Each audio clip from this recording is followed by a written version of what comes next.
The bark of an ash tree in winter is gray-brown and deeply furrowed, each ridge running in long vertical lines from the ground upward, the grooves between them catching the cold and holding it.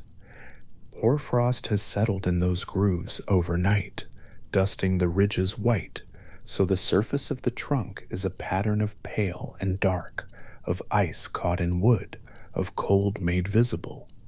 The tree is enormous.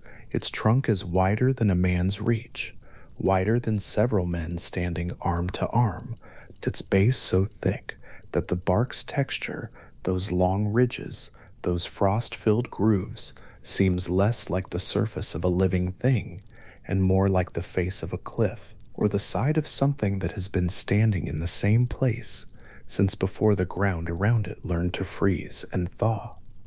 The air around the tree is still. The sky beyond its upper branches is pale, the particular colorless pale of winter mornings before the light has decided what it wants to do. The tree itself is unmoving. This is where the Norse tradition places the center of everything. Not a mountain, not a city, not a god's hall, a tree. In the oldest surviving sources that describe the structure of the Norse cosmos, the poems gathered in the collection scholars call the Poetic Edda, and the prose mythological writing of the Icelandic scholar Snorri Sturluson, working in the early 13th century, the tree is named directly. The name that appears in the poem, called the Grimnismal, is Askr Yggdrasils. The first word, Askr, is simply the Old Norse word for ash tree. It carries no mystery. It is a species designation, specific and botanical. The kind of detail that tells the listener they are not dealing in vague symbols, but in something the tradition wanted to be precise about. The second word, Yggdrasils, is the tree's proper name, its personal name, the name by which it is called. Together the phrase means something like the ash tree Yggdrasil, and the combination of the ordinary and the extraordinary in those two words, common tree, cosmic name, is itself a small example of how the Norse tradition worked, finding the vast inside the familiar, placing the structure of all worlds inside, the form of something a person might walk past on an ordinary morning without fully looking up. The name Yggdrasil, taken on its own, does not simply mean the world tree. It is a compound, a joining of two older words, and what those words contain is a piece of a story. The first element is Ygra, one of the many names or bynames belonging to Odin, the chief of the Aesir gods. Ygra means something close to the terrible one, and it belongs to the older, stranger aspect of Odin, not the king of the gods presiding over halls and feasts, but the figure associated with death, with wandering, with knowledge bought at costs that seem too high until the knowledge itself is considered. The second element is drasil, an Old Norse word that means horse or steed.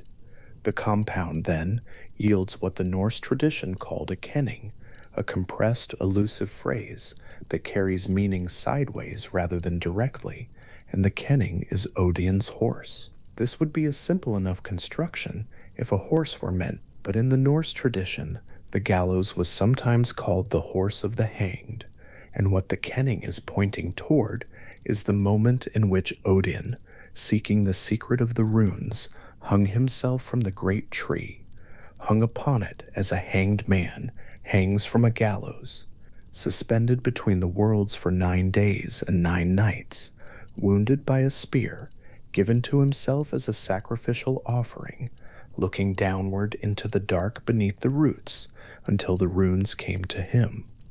Will ik like hem plek dak offeren in the net the munnet we take, and there the runes came to him.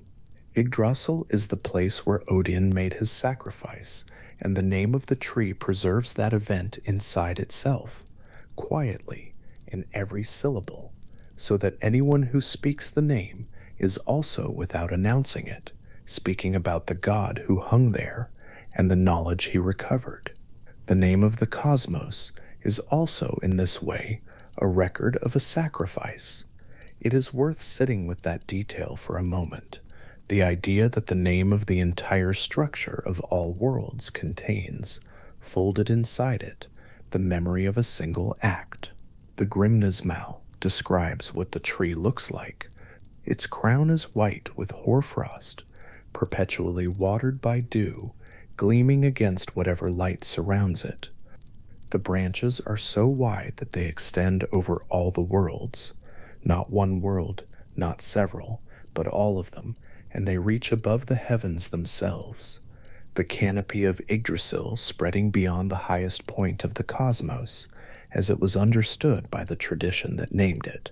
To describe the crown as white with hoarfrost is to match the tree with a particular kind of cold and ancient beauty, the beauty of something that has been standing so long that the climate has settled permanently into its surface, that the hoarfrost is not a temporary condition but a characteristic, the way an old stone building eventually takes on the color of the ground it was built from. Imagine the crown of a mature ash tree spreading in every direction at once, not the reaching of branches in a few preferred directions, shaped by prevailing winds or the angle of available light, but an equal extension in all directions, the canopy widening as it rises, each major branch giving rise to smaller branches, and each smaller branch giving rise to finer ones, so that from below the crown appears as a continuous surface of complexity, layers of branch and twig receding upward, the sky visible only in small irregular patches between them. Now make that tree larger than any ash tree that has stood in any forest. Make it larger than any tree any person has ever described in any forest. Make it large enough that its branches reach above the highest things that exist. This is the scale at which the Grimnismal speaks when it says the branches extend over all the worlds. It is not describing the branches of a large tree. It is describing the branches of the structure that contains and connects everything that is. The dew that the Grimnismal describes as watering the tree is a specific detail, and it appears not only in the poem, but in Snorri's retelling in the Gylfaginning, the section of his larger work called the Prose Edda that deals with mythological questions and answers, structured as an inquiry between a human king and three divine figures who reveal the nature of the cosmos to him. The dew that falls from Yggdrasil, according to these sources, is what people call honeydew, gathering first on the tree's branches and then falling from them down into the valleys below. It is the dew of the highest place coming down. There is something in that image that the sleep-drifting mind can rest on, the idea of moisture forming at the highest reachable point of everything that exists, gathering in the grooves of bark that is white with frost, and then descending, finding its way downward through the layers of branch and twig, and finally leaving the tree entirely, becoming the sweetness that appears on leaves and flowers in the valley world below, on certain still mornings when the air is cold enough and clear enough for it to form. In an Icelandic scriptorium in the 13th century, a scribe working by candlelight copied these words onto vellum. The page would have been cream-colored, the texture of it slightly rough, where the membrane had been prepared but not quite smooth. The ink made from materials that would darken over time from black toward the brown that old manuscripts carry. In the margins of some manuscripts, Old Norse words appear in a slightly different hand. Notes, annotations, the marks of someone reading carefully and wanting to hold their reading in place. The word asker, if it appeared there, would be made of runes or of the Latin alphabet adapted to Old Norse sounds, each letter formed with the same care that all letters required when ink and vellum were not wasted. The text being copied was already old when it was copied, poems that had existed in oral form for generations before anyone thought to write them down or thought it worth the effort and expense of materials to do so. the Grimnismal, in which Yggdrasil is so fully described, belongs to a tradition of mythological knowledge that the coming of Christianity to Scandinavia put at risk, and the scholars who preserved it were in some cases men who understood both traditions and found value in recording the older one before it was entirely lost. Snorri Sturluson was a Christian writing about Norse gods. The poems of the Poetic Edda were copied by Christian scribes. The tree they describe survived because of that preservation, which is itself a kind of crossing between worlds. Snorri's Gylfaginning is direct about Yggdrasil's condition. The tree is evergreen. It is perpetually alive. This matters because of what the tradition also describes happening to it. Because Yggdrasil is not undamaged, not untouched, not preserved in perfect stillness beneath its hoarfrost crown. It is alive despite things being done to it. It endures. It continues green and growing and perpetually itself through a set of ongoing injuries that would seem, in any ordinary frame, to be sufficient to end it. The evergreen quality of the ash is itself worth noting. In nature, ash trees are deciduous, shedding their leaves in autumn and standing bare through winter. The Yggdrasil of the tradition is not following the natural rhythm of the species it belongs to. It is always in leaf. It is always in its fullness. Whatever sustains it keeps it beyond the reach of seasonal change, as though the tree exists in a different relationship to time than the trees of the ordinary world, as though it is not quite subject to the rhythms that govern everything else. On a cold morning, when the air has been still all night, dew forms on the bark of trees. On an ash tree specifically, the bark's texture, those deep vertical furrows, the ridges between them, the rough irregular surface that each small section of bark presents, provides countless points at which water can gather. A droplet forms in the groove of the bark's texture, small enough that its surface tension holds it in a sphere against the wood. Then another forms beside it, then another, and eventually, when the droplet has grown large enough, or when a very slight movement of air disturbs it, it runs downward, following the groove, picking up other droplets as it moves, the trail it leaves darker than the surrounding wood, until it reaches a junction where the groove meets another groove and must choose a direction, and it moves on, finding the lowest point available, always descending. This is the dew that the Grimnismal describes, the moisture coming down from the hoarfrost crown of the highest tree in all the worlds, finding its way to the bark, gathering in the grooves of it, and slowly moving. The Grimnismal contains a passage that is unlike most of what surrounds it in tone. It is a moment of something like confession or like testimony. The poem states, in the words attributed to Othin speaking from where he hangs between fires, that Yggdrasil suffers more than people know. Not simply that it suffers, that would be remarkable enough, but that the degree of its suffering is beyond what any person has understood or accounted for.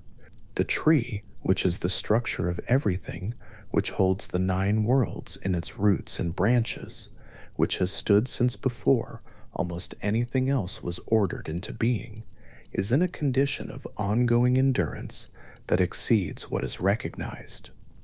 The rot comes from below. The poem names Nidhogg, whose name carries the meaning malice striker, as gnawing at the root of the tree that descends into the realm of cold and primordial mist.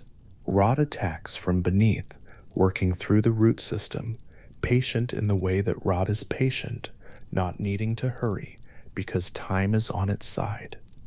From above, deer graze on the tree's branches, pulling the foliage, eating the growth that the tree has put out. The Grimnismal names 4 of them, Dain, Dvalin, Dunir, and Durathror, running across the branches, their mouths working, reducing what the tree has made. From the sides, The gnawing of Nidhogr is joined by serpents, a number of them named in the poem, and a further multitude beyond naming, each of them working at the roots with the same patient, ceaseless attention. And yet the tree is evergreen, and yet the tree continues. The tradition holds both of these things at once, the ongoing damage and the ongoing life, without finding them contradictory, because the tree is not the kind of thing that can simply end. It is the kind of thing that endures. Its endurance is not a victory over what harms it, not a triumph or a sign of the harm's failure. The rot is real. The gnawing is real.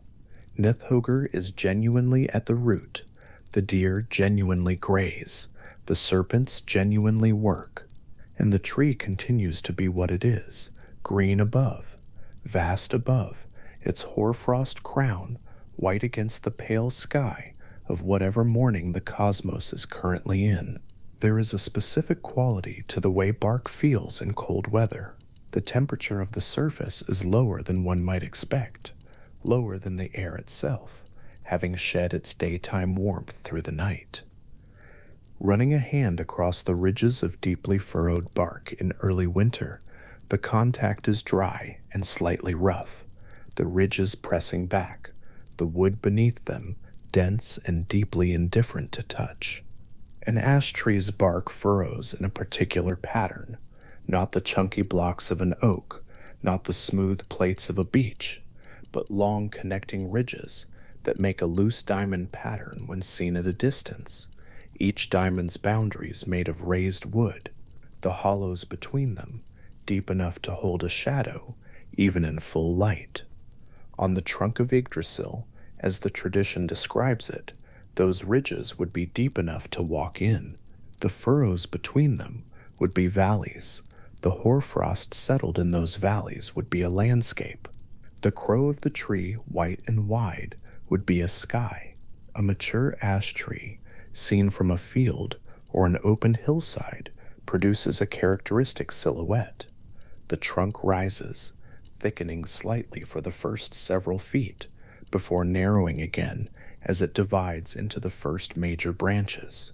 Those branches divide and divide again, the tree widening as it rises into something like a broad vault, the canopy and leaf so densely interlocking that to stand beneath it at midday is to stand in a kind of green interior, not darkness. The leaves of an ash are small, the leaflets fine, and light passes through them, but a filtered greenness, a sense of enclosure, the outside world visible only in glimpses between the trembling layers of leaf above.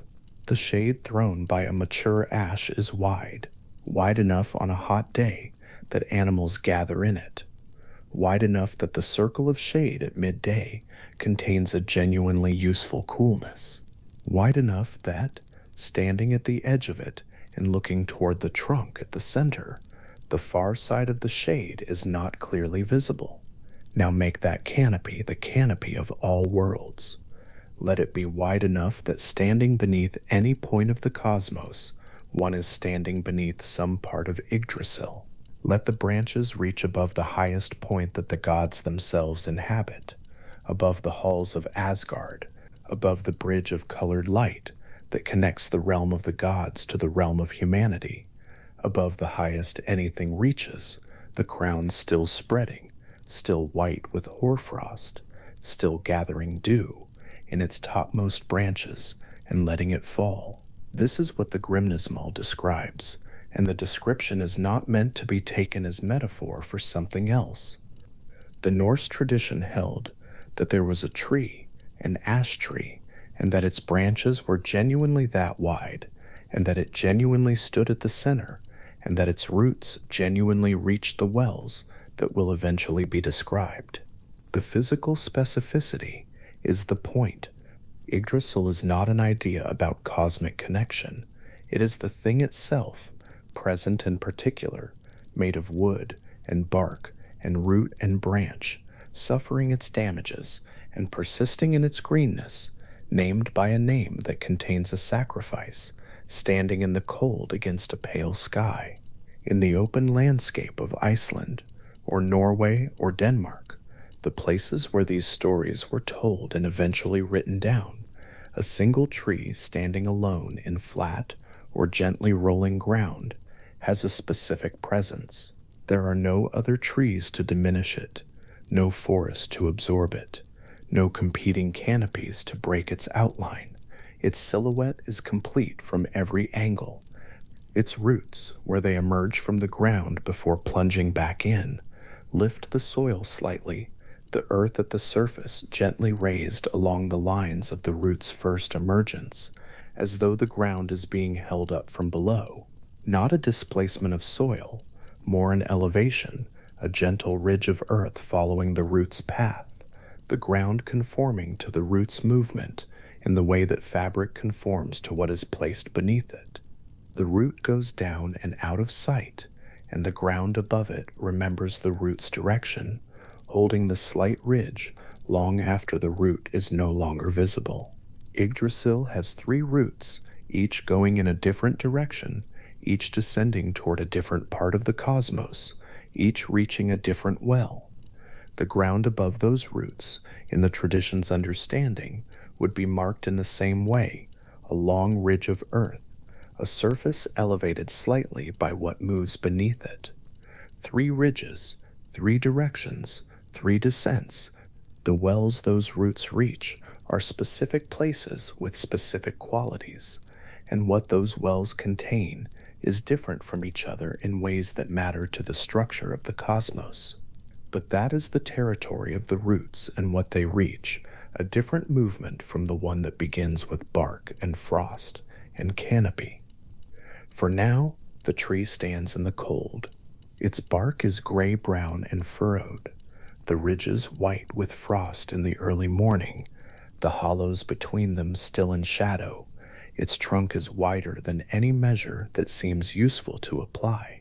Its branches have spread so far in every direction that the horizon is softened on all sides by their reach, the clean line between earth and sky interrupted everywhere the eye travels by the presence of branch, of twig, of the fine outermost ramifications of the canopy. The sky above the tree is pale. The air around it is still. The Grimnismal, one of the oldest poems that names the tree directly, calls it Oscar Yggdrasils, the ash tree Yggdrasil. Snorri Sturluson, writing his systematic account of Norse cosmology in the early 13th century, returns to it repeatedly, each return adding another quality, another detail, another name for what gnaws at it, or waters it, or nests within it. The tree gathers material to itself across the tradition, the way an old tree gathers moss, the way its bark gathers frost, not by seeking, but by being the kind of thing that other things accumulate around. It is the center. Things orient to it, because it is the center. The gods hold their council beside one of its roots. A dragon gnaws at another. A hawk sits at the summit of its crown, between the eyes of an eagle, so vast it constitutes a landscape. The Norns draw water for it from the well they tend.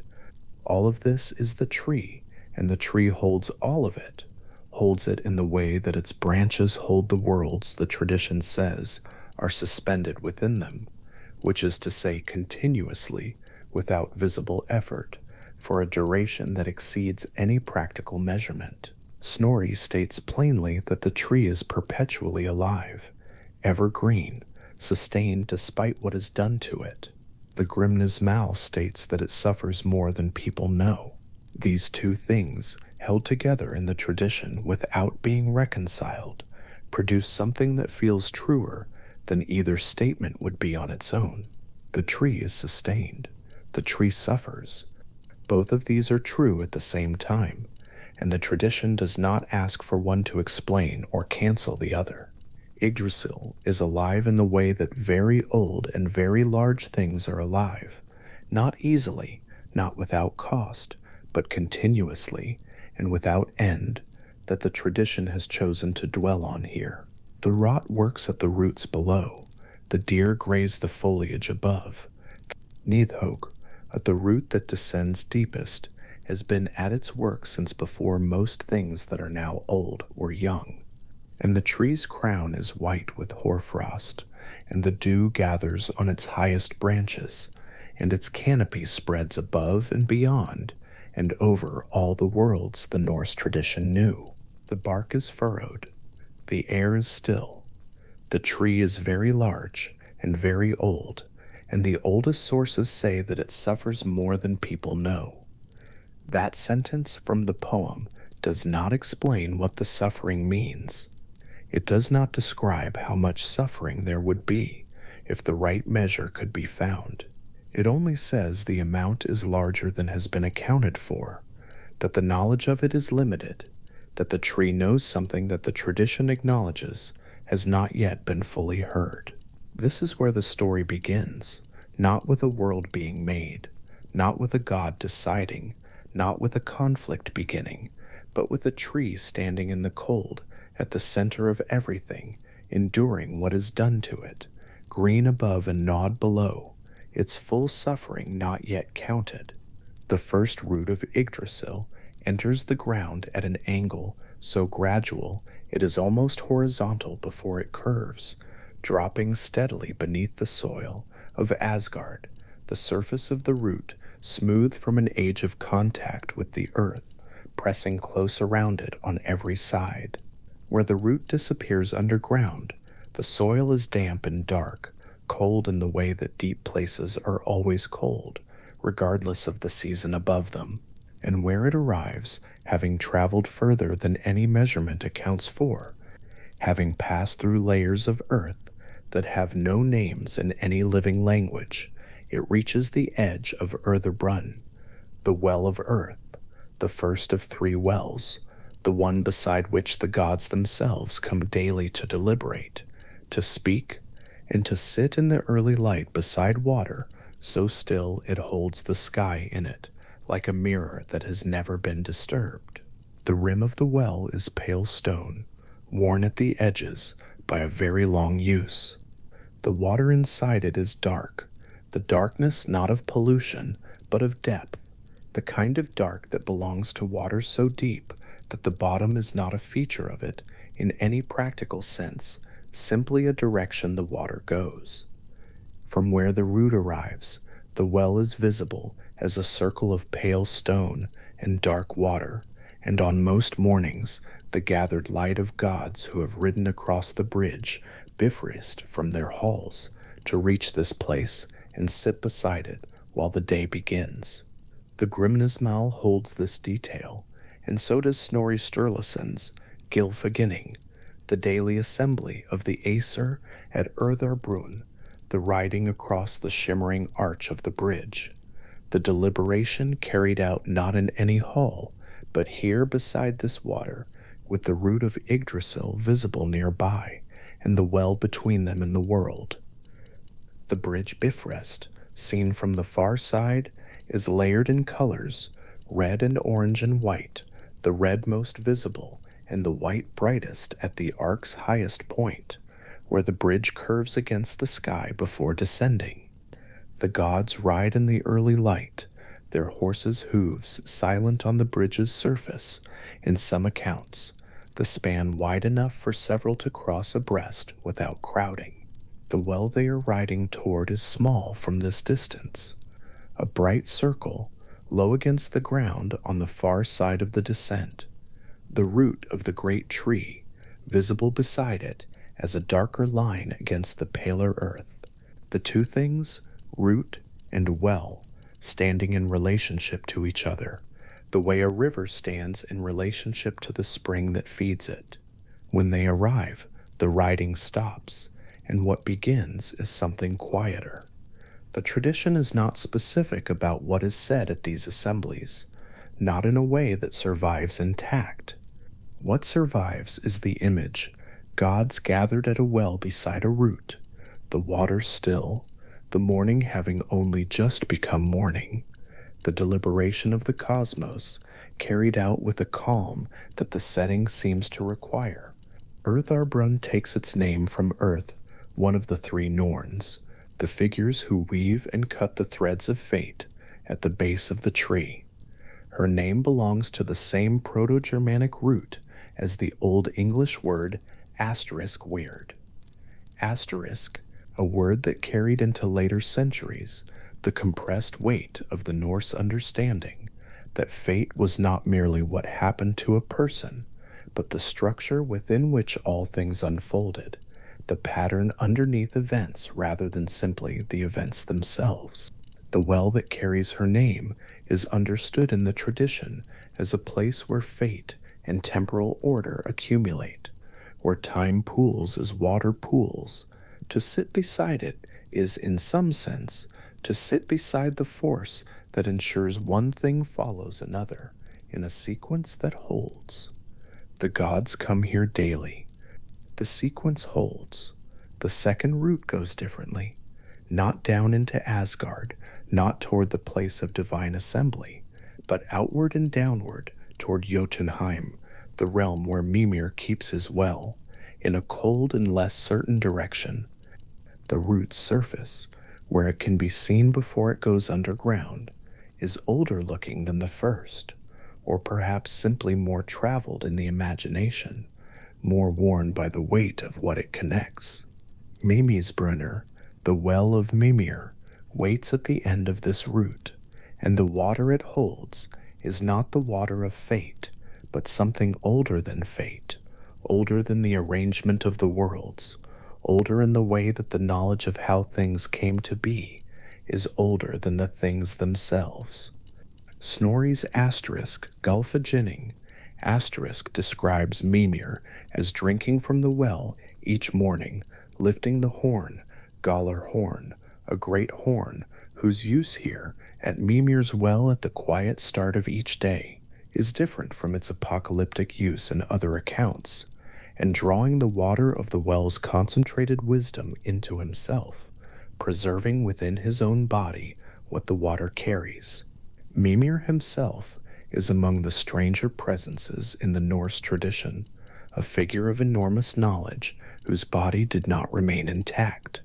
He had been sent in an earlier age as part of an exchange between the Aesir and the Vanir, the two groups of gods whose conflict and eventual reconciliation shaped the world the myths describe. The Vanir, finding him not to their liking, or finding the arrangement itself not to their liking, the accounts differ, cut off his head and sent it back. Odin received the head, and rather than treating this as an ending, preserved it, anointing the severed head with herbs, speaking runes over it, keeping it capable of speech. And so Mimir continues, headless and undead at the edge of his well, drinking wisdom each morning from the horn, advising anyone with sufficient reason to seek him out, and sufficient standing to receive an answer.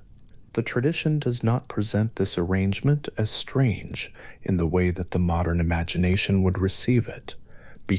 Mimir is simply Mimir, a repository of everything that can be known about the hidden workings of the cosmos, maintaining that knowledge in a form that can be accessed morning after morning beside a well in a cold landscape far from the assembly of the gods.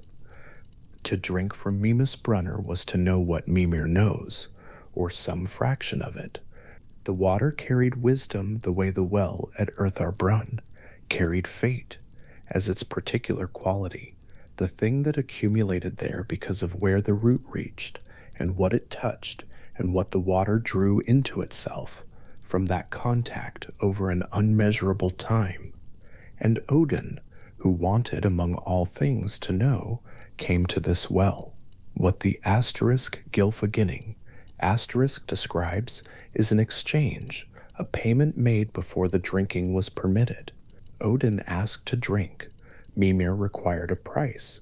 The price was one of Odin's eyes. In the account Snorri preserves, Odin plucked out the eye and cast it into the water, and it sank, and the well accepted it, and then the drinking was permitted. The eye rests there still, in the tradition's understanding, not dissolved, not destroyed, but resting at the bottom of the well in the cold, dark water, slightly distorted by the depth above it, preserved in the same way that the well preserves everything it receives. The surface of the well remains undisturbed by any wind that reaches that landscape. The water is clear enough in the shallower portions near the rim that the bottom should in theory be visible from above, but the depth of the well is such that visibility simply stops at a certain point, and the dark begins, and somewhere in that dark, past the point where the eye of a living observer looking down can follow, Odin's eye is resting, permanent and still. The tradition does not frame this as a loss in the way a lament would frame it. What Odin gained was worth what was paid. He knew this before he paid it, because knowing what was worth what was precisely the kind of wisdom he was paying to receive. What he brought back from the drinking is not itemized in the surviving sources the way a list might itemize it. Wisdom of that kind does not distribute into categories. The asterisk Gilfa Ginning asterisk accounts for the transaction as a fact. This happened, this was the cost, this was what was received, and then continues. Odin goes on being Odin, knowing what he knows, the eye gone and the knowledge present, the well continuing to hold the eye, and the wisdom both in its cold water for the length of the cosmos. The third root moves differently from both of the others. The first root descends into Asgard, into the realm of ordered divine power and deliberation.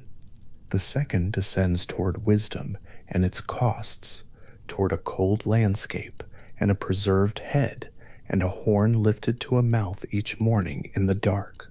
The third root descends into Niflheim, the oldest of the three destinations, the primordial realm of cold and mist that existed before the worlds were arranged, before the names were given, before the conflict between Muspelheim's fire and Niflheim's ice across the void of Ginnungagap produced the conditions in which anything else could come to exist.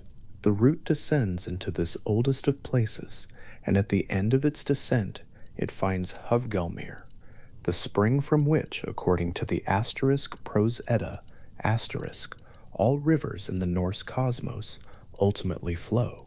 Huvgelmir is not a well in the way that Urtharbrunn and Mimisbrunn are wells.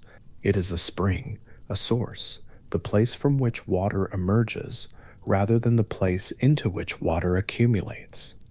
The rivers named in the tradition, the Elivagar, the 11 rivers of ice and venom that flowed from Niflheim across Ginnungagap in the time before time was organized into sequence, are understood to have their origin in Huvgelmir, their source hidden beneath the third root in the cold and mist of the oldest realm, water that will eventually become rivers in Midgard, in Jotunheim, in every landscape of the Norse cosmos, begins here, emerging from beneath a root, in a place so old and cold that the concept of season does not quite apply to it. It simply flows. It has been flowing since before the worlds were assembled. It will flow for the length of the cosmos. To follow the third root down is to descend into something that predates the arrangement. The other two roots anchor. Urtharbrunn holds fate, fate being the structure that governs what has already been set in motion. Mimisbrunn holds wisdom accumulated over the life of the cosmos, the condensed knowledge of what has happened and why and what it means. But Huvgelmir holds something older than either fate or wisdom, something that existed before there was anything to have a fate or accumulate wisdom about.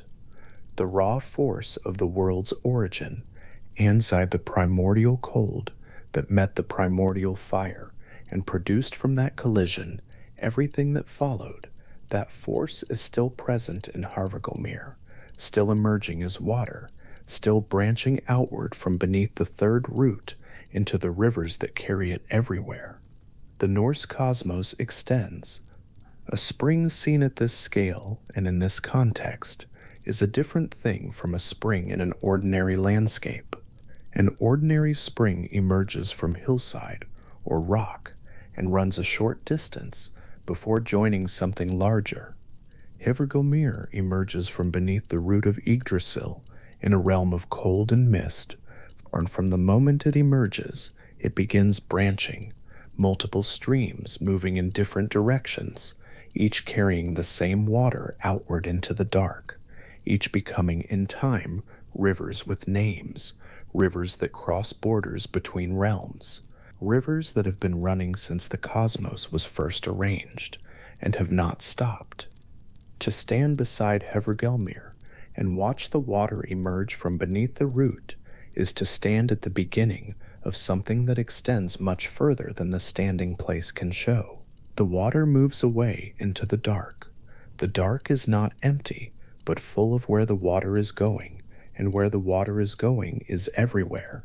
Nidhogger gnaws at this root, the dragon or serpent, whose single persistent activity is the gnawing of the root that descends into Niflheim, working at it in the way that an erosive force works at a structure, patient and continuous and entirely unconcerned with any schedule. That detail belongs to the full account of the tree's inhabitants, which is its own subject. For now, what matters is the root and the spring at the end of it, and the water emerging from beneath the root in the cold of the oldest realm, and the fact that this same water, following its rivers outward and downward, and in every direction the cosmos has, will eventually arrive at the surface of every body of water. In every realm, Yggdrasil connects, the ocean that surrounds Midgard, the dark water that pools in Helheim, the rivers that cross the borders of Jotunheim, with the cold intelligence of water that does not recognize those borders as relevant to its movement.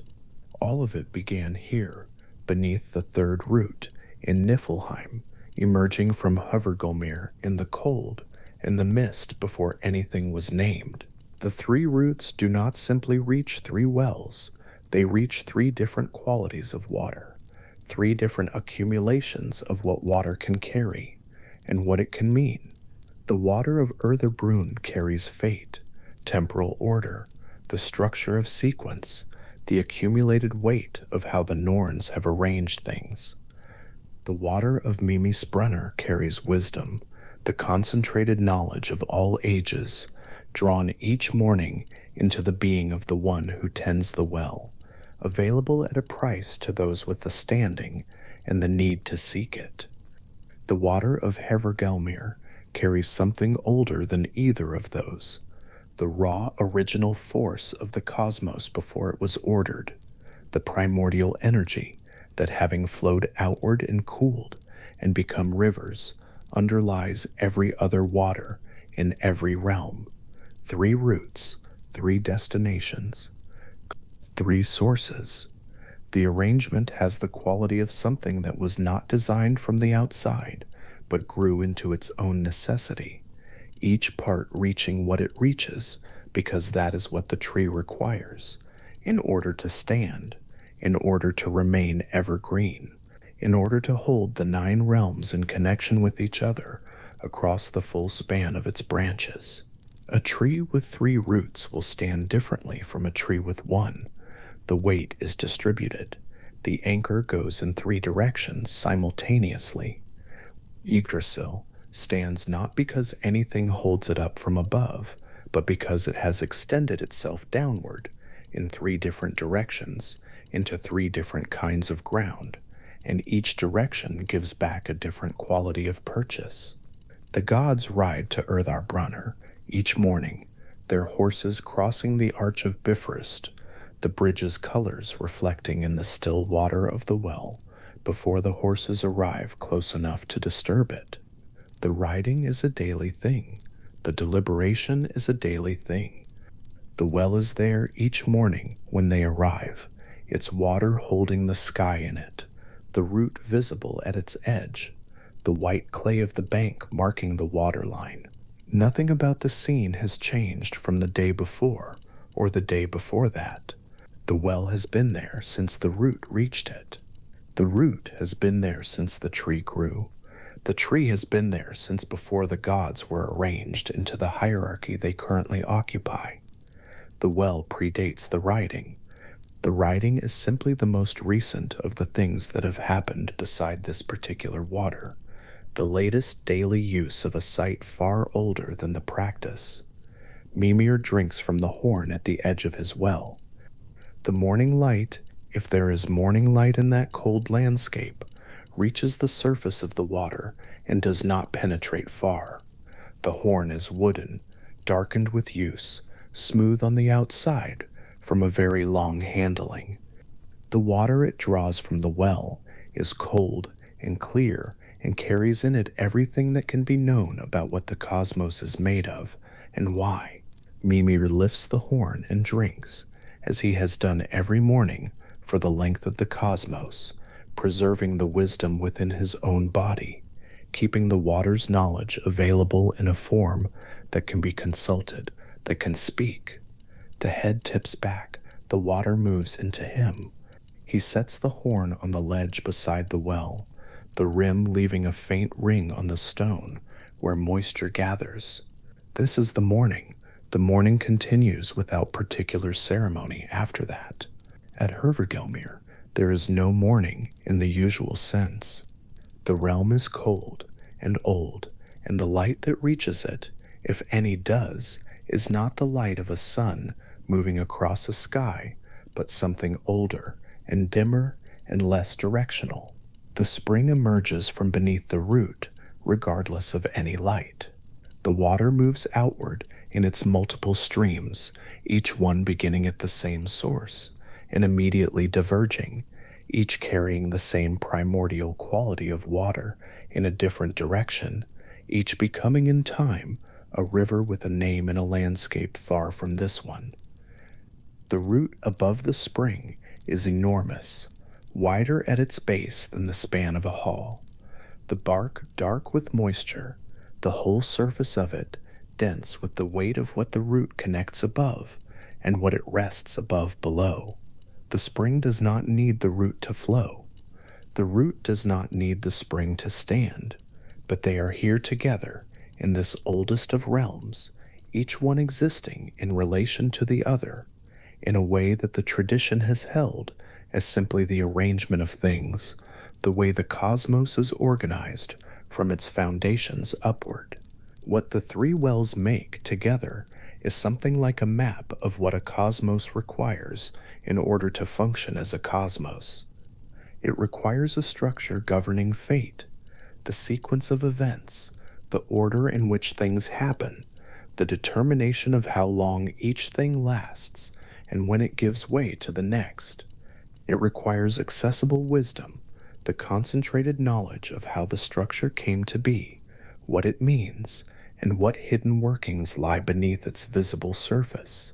And it requires a source, the original force from which the whole structure draws its continued energy, the raw material of the cosmos in its oldest and most unmediated form, still flowing, still cold, still branching outward beneath the oldest root in the oldest realm. Urtharbrunn, Mimisbrunn, Hervegelmir. 3 names for 3 different kinds of water. 3 wells or 2 wells and a spring, depending on which quality of the distinction matters more, whether the water sits still and accumulates, as at the first 2, or whether it emerges and moves, as at the third. The distinction is worth holding because the tree holds it. The tree does not confuse its roots. Each root knows where it goes.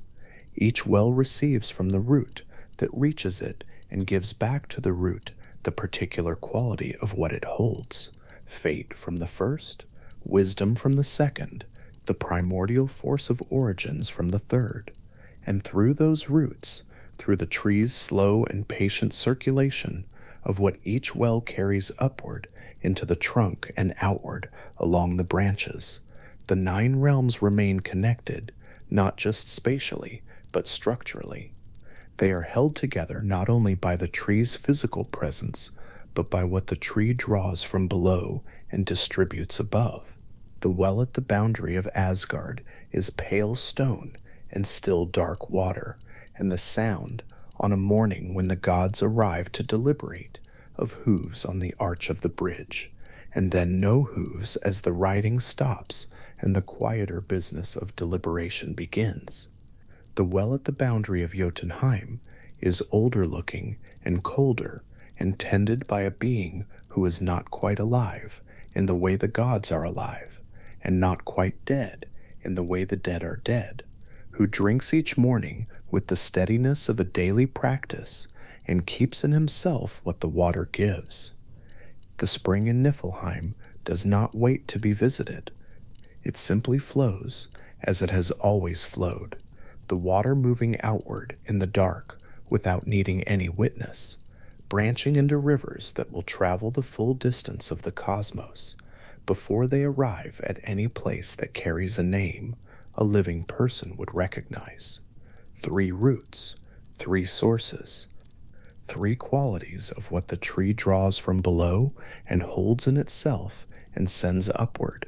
The arrangement, understood this way, has the particular satisfaction of something that is complete, not finished in the sense of being over, but complete in the sense of containing everything it needs to contain, of having accounted for every direction a root might go, and finding, in each direction, precisely the thing that direction required.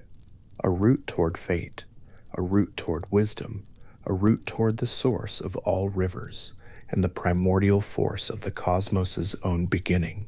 The tree stands on all 3 simultaneously. The weight is held. The worlds remain suspended in the branches above. The wells remain full of what they have always held, and the roots remain in contact with all of it, patient and enormous in the dark, drawing upward what the tree needs to remain, as the asterisk Gelfeg. Ginning asterisk holds, perpetually alive. For still water of earth or brunn reflects what is directly above it. When the gods are not there, what is above it is only sky and root, and the underside of Yggdrasil's canopy at its lowest point. The reflection holds all of those things in the well's surface. The root, the sky beyond the root, the dark underneath of the branch above, held in the water the way a mirror holds what is brought close to it, without preference, without alteration, still and clear and patient, at the bottom of the first root, in the pale morning at the edge of Asgard. 3 roots, 3 wells, 3 different kinds of water. The completeness of that arrangement, held quietly in the mind in the dark, has the quality of something that does not require anything further. 3 directions, 3 depths, 3 different qualities of what the cosmos keeps beneath itself, each one exactly what that direction of the root required, each one full of what it has always held.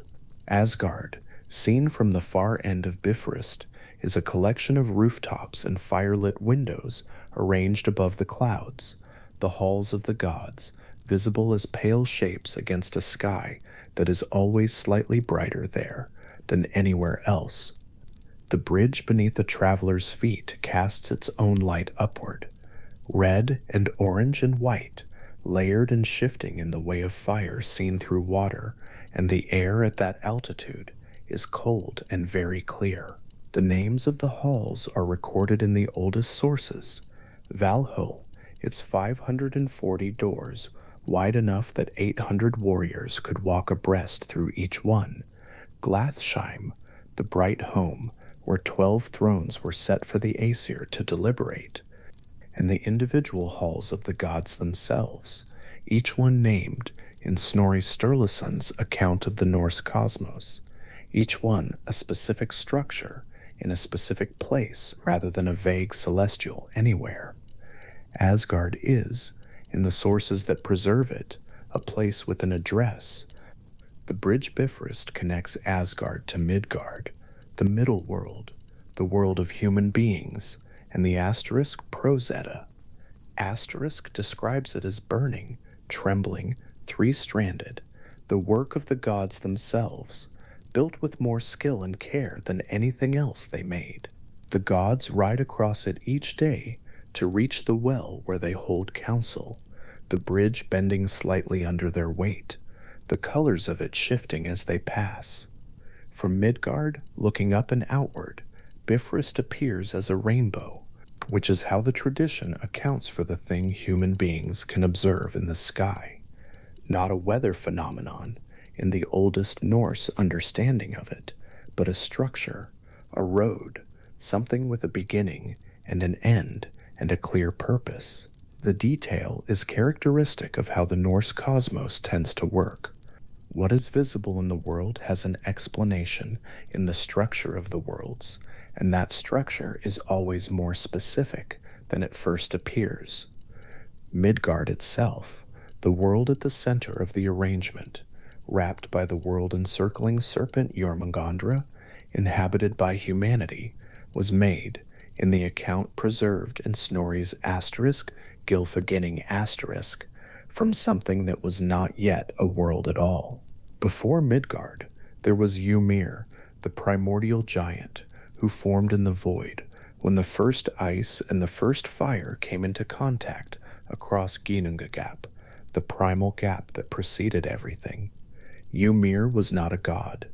The tradition does not position him as an architect or an intentional creator. He was more like a first consequence, the thing that happened when two absolute qualities touched across a space that had never held anything before. From Ymir's flesh, the gods made the earth, pressing it flat and wide across the emptiness below Asgard. His blood became the seas that surround Midgard, not metaphorically but literally, in the cosmological understanding the sources describe.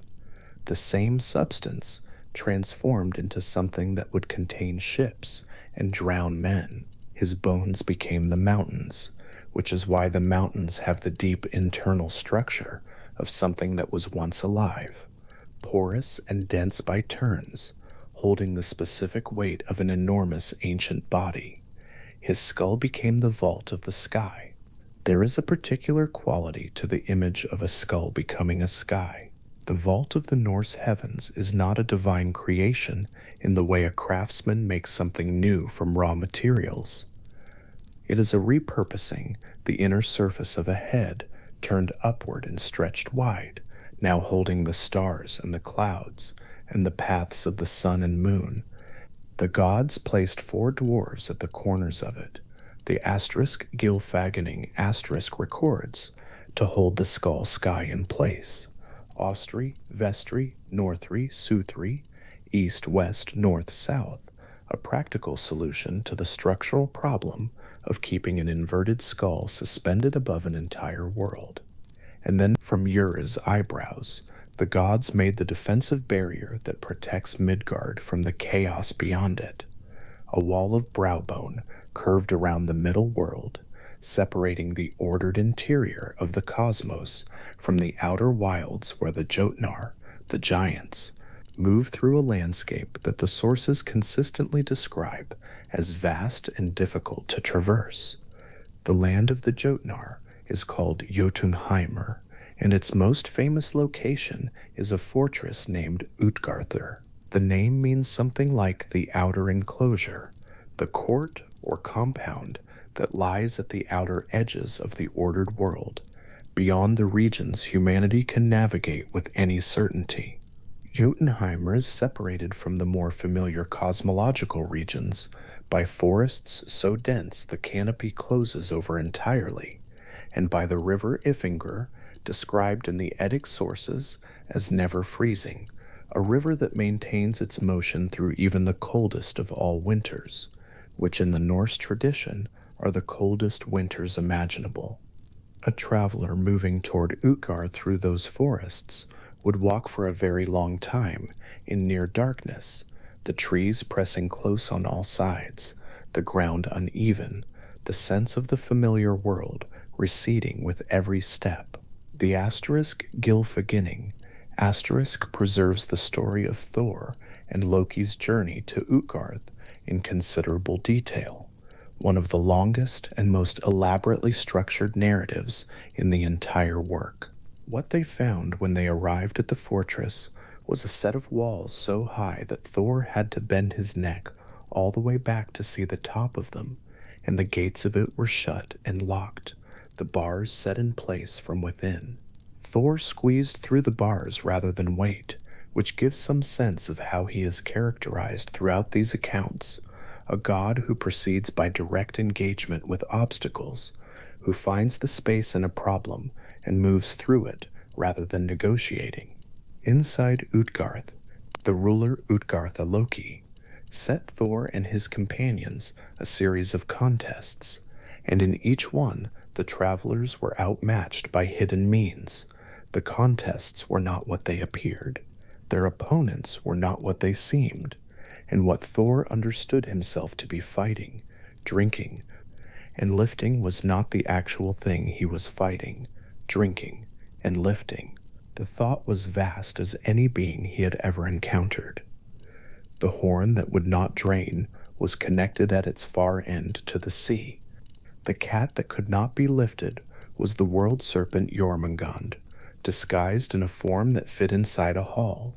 Utgarður is in this account a place defined by the difference between what appears and what is.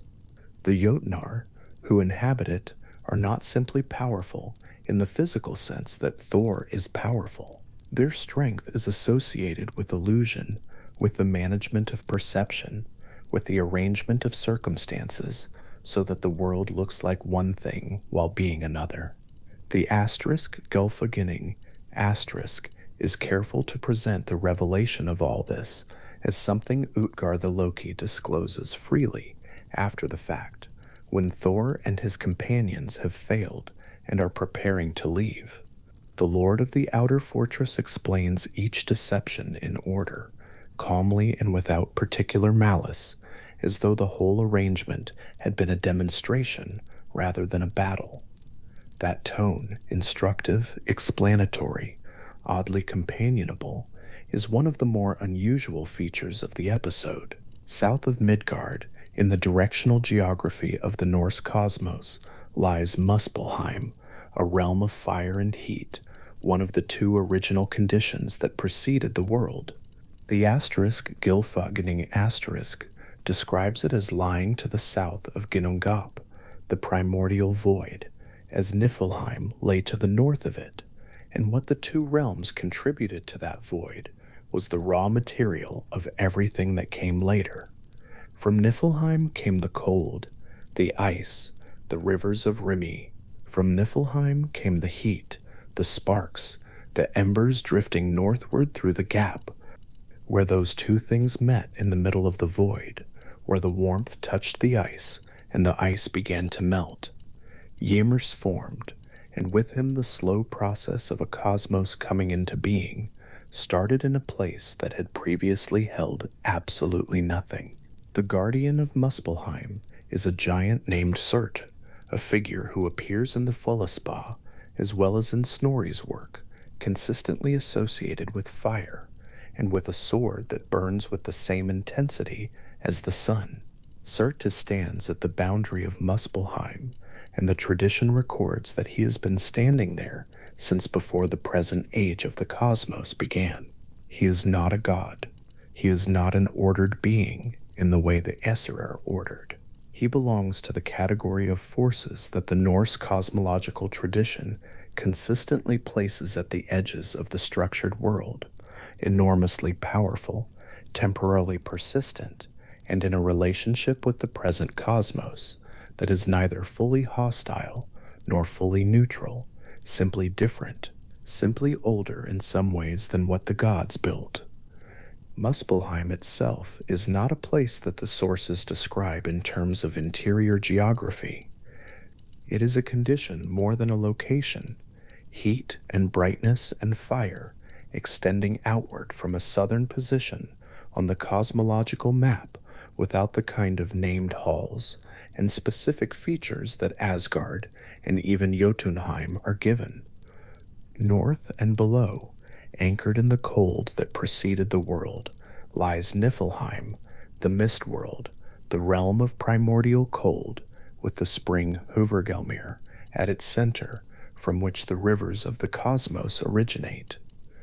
From Niflheim, the cold extended northward through Ginnungagap before the world existed, and the rivers that flow through the Norse cosmos, rivers named in the oldest sources, the Elevagar, the Svol, the Gunthra, trace their origins back through Hvergelmir as their common source, the way rivers in a watershed trace their water back to a single high point on a mountain. Muspelheim is also where the third root of Yggdrasil descends, and where Nuthogur gnaws at it from below, in the permanent darkness of a realm that has been cold since before the present world had any warmth in it at all.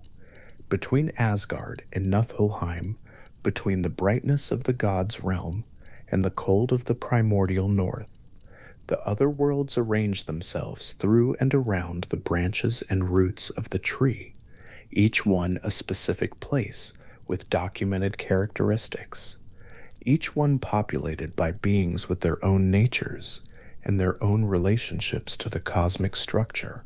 The sources do not always agree on exactly how many worlds there are, or precisely where each one sits in the arrangement, but 9 is the number most consistently given, and the accounts in the asterisk Prose Edda, asterisk, and the asterisk Poetic Edda, asterisk together sketch the outline of each one, clearly enough to understand what kind of place it is. Vanaheim is the home of the Vanir, a second group of divine beings, distinct from the Disir and Freya and their father Njord, among the most prominent of them. The two groups of gods fought a war, the oldest sources record, that ended with an exchange of hostages and a lasting peace, the Vanir associated particularly with fertility, seafaring, and the turning of the seasons, the Disir associated with sovereignty, craft, and war. Vanaheim itself is not described in the surviving sources with the same architectural specificity that Asgard receives, but it exists in the cosmological arrangement as a distinct realm sufficiently separate that an embassy between the two groups of gods was required, and sufficiently real that the war between them left marks on the landscape of the tradition's mythology that the later sources still preserve. Alfheim was given to Freyr, according to Snorri's asterisk Gylfaginning, asterisk, as a gift at his first tooth, a detail that functions in the Norse tradition, the way a naming gift functions in the human custom. It echoes a generous offering made at a moment of transition, the whole realm of the light elves presented to the god of growing things at the moment of his first emergence into the world. The light elves, the Ljósalfar, are described in the asterisk Gylfaginning, asterisk as brighter than the sun in appearance, not a metaphor for disposition, but a description of how they look, the quality of light associated with them more intense than the light that illuminates Midgard. Alfheim occupies a position in the cosmological structure, above the clouds and above the ordinary movements of weather, a place where the quality of brightness associated with the elves has nowhere to dissipate into, and so simply remains, filling the realm with a permanent clarity. Below ground, in the dark interior of the earth's structure, lies the realm of the dwarves, called Svartalfheim in some sources, Nithvellir in others, the shifting nomenclature reflecting the complexity of the surviving textual tradition rather than uncertainty about the realm's existence or character. The dwarves were made, in the cosmological account, from maggots found in the flesh of Ymir's body, a detail that is striking in its specificity, the gods noticing the small creatures moving through the primordial giant's flesh and giving them intelligence and the form of men, because intelligence in the Gylfaginning's telling seems to have been something the gods gave, rather than something that arose on its own. The dwarves were assigned to live underground, in the earth and the stone, and what they did in that darkness was make things. The dwarves' workshop is the source of many of the most significant objects in the Norse mythological tradition. The spear Gungnir, which belongs to Odin, the golden hair made for Sif when Loki had cut off the original, the ship Skidbladnir, described in the sources as the finest of all ships, capable of sailing in any direction, regardless of the wind, and of being folded when not in use to the size of a cloth and stored in a pocket. Mjolnir, the hammer of Thor, whose handle came out shorter than intended because Loki transformed into a fly and bit the dwarf Broker during the forging, breaking the dwarf's concentration at the crucial moment. And Gleipnir, the binding made from things that do not exist, from the sound of a cat's footstep, and the beard of a woman, and the roots of a mountain, and the sinews of a bear, and the breath of a fish, and the spittle of a bird, woven together by dwarves whose craft was sufficient to make real things from the absence of things. Gleipnir is the binding that holds the wolf Fenrir, and it looks in the sources that describe it like a ribbon of silk, thin and soft, and apparently weightless and completely impossible to break. The underground workshop where these objects were made is described in the sources by implication rather than directly, the forge light implied by the metal being worked, the scale implied by the size of what was produced, the skill implied by the perfection of the finished objects.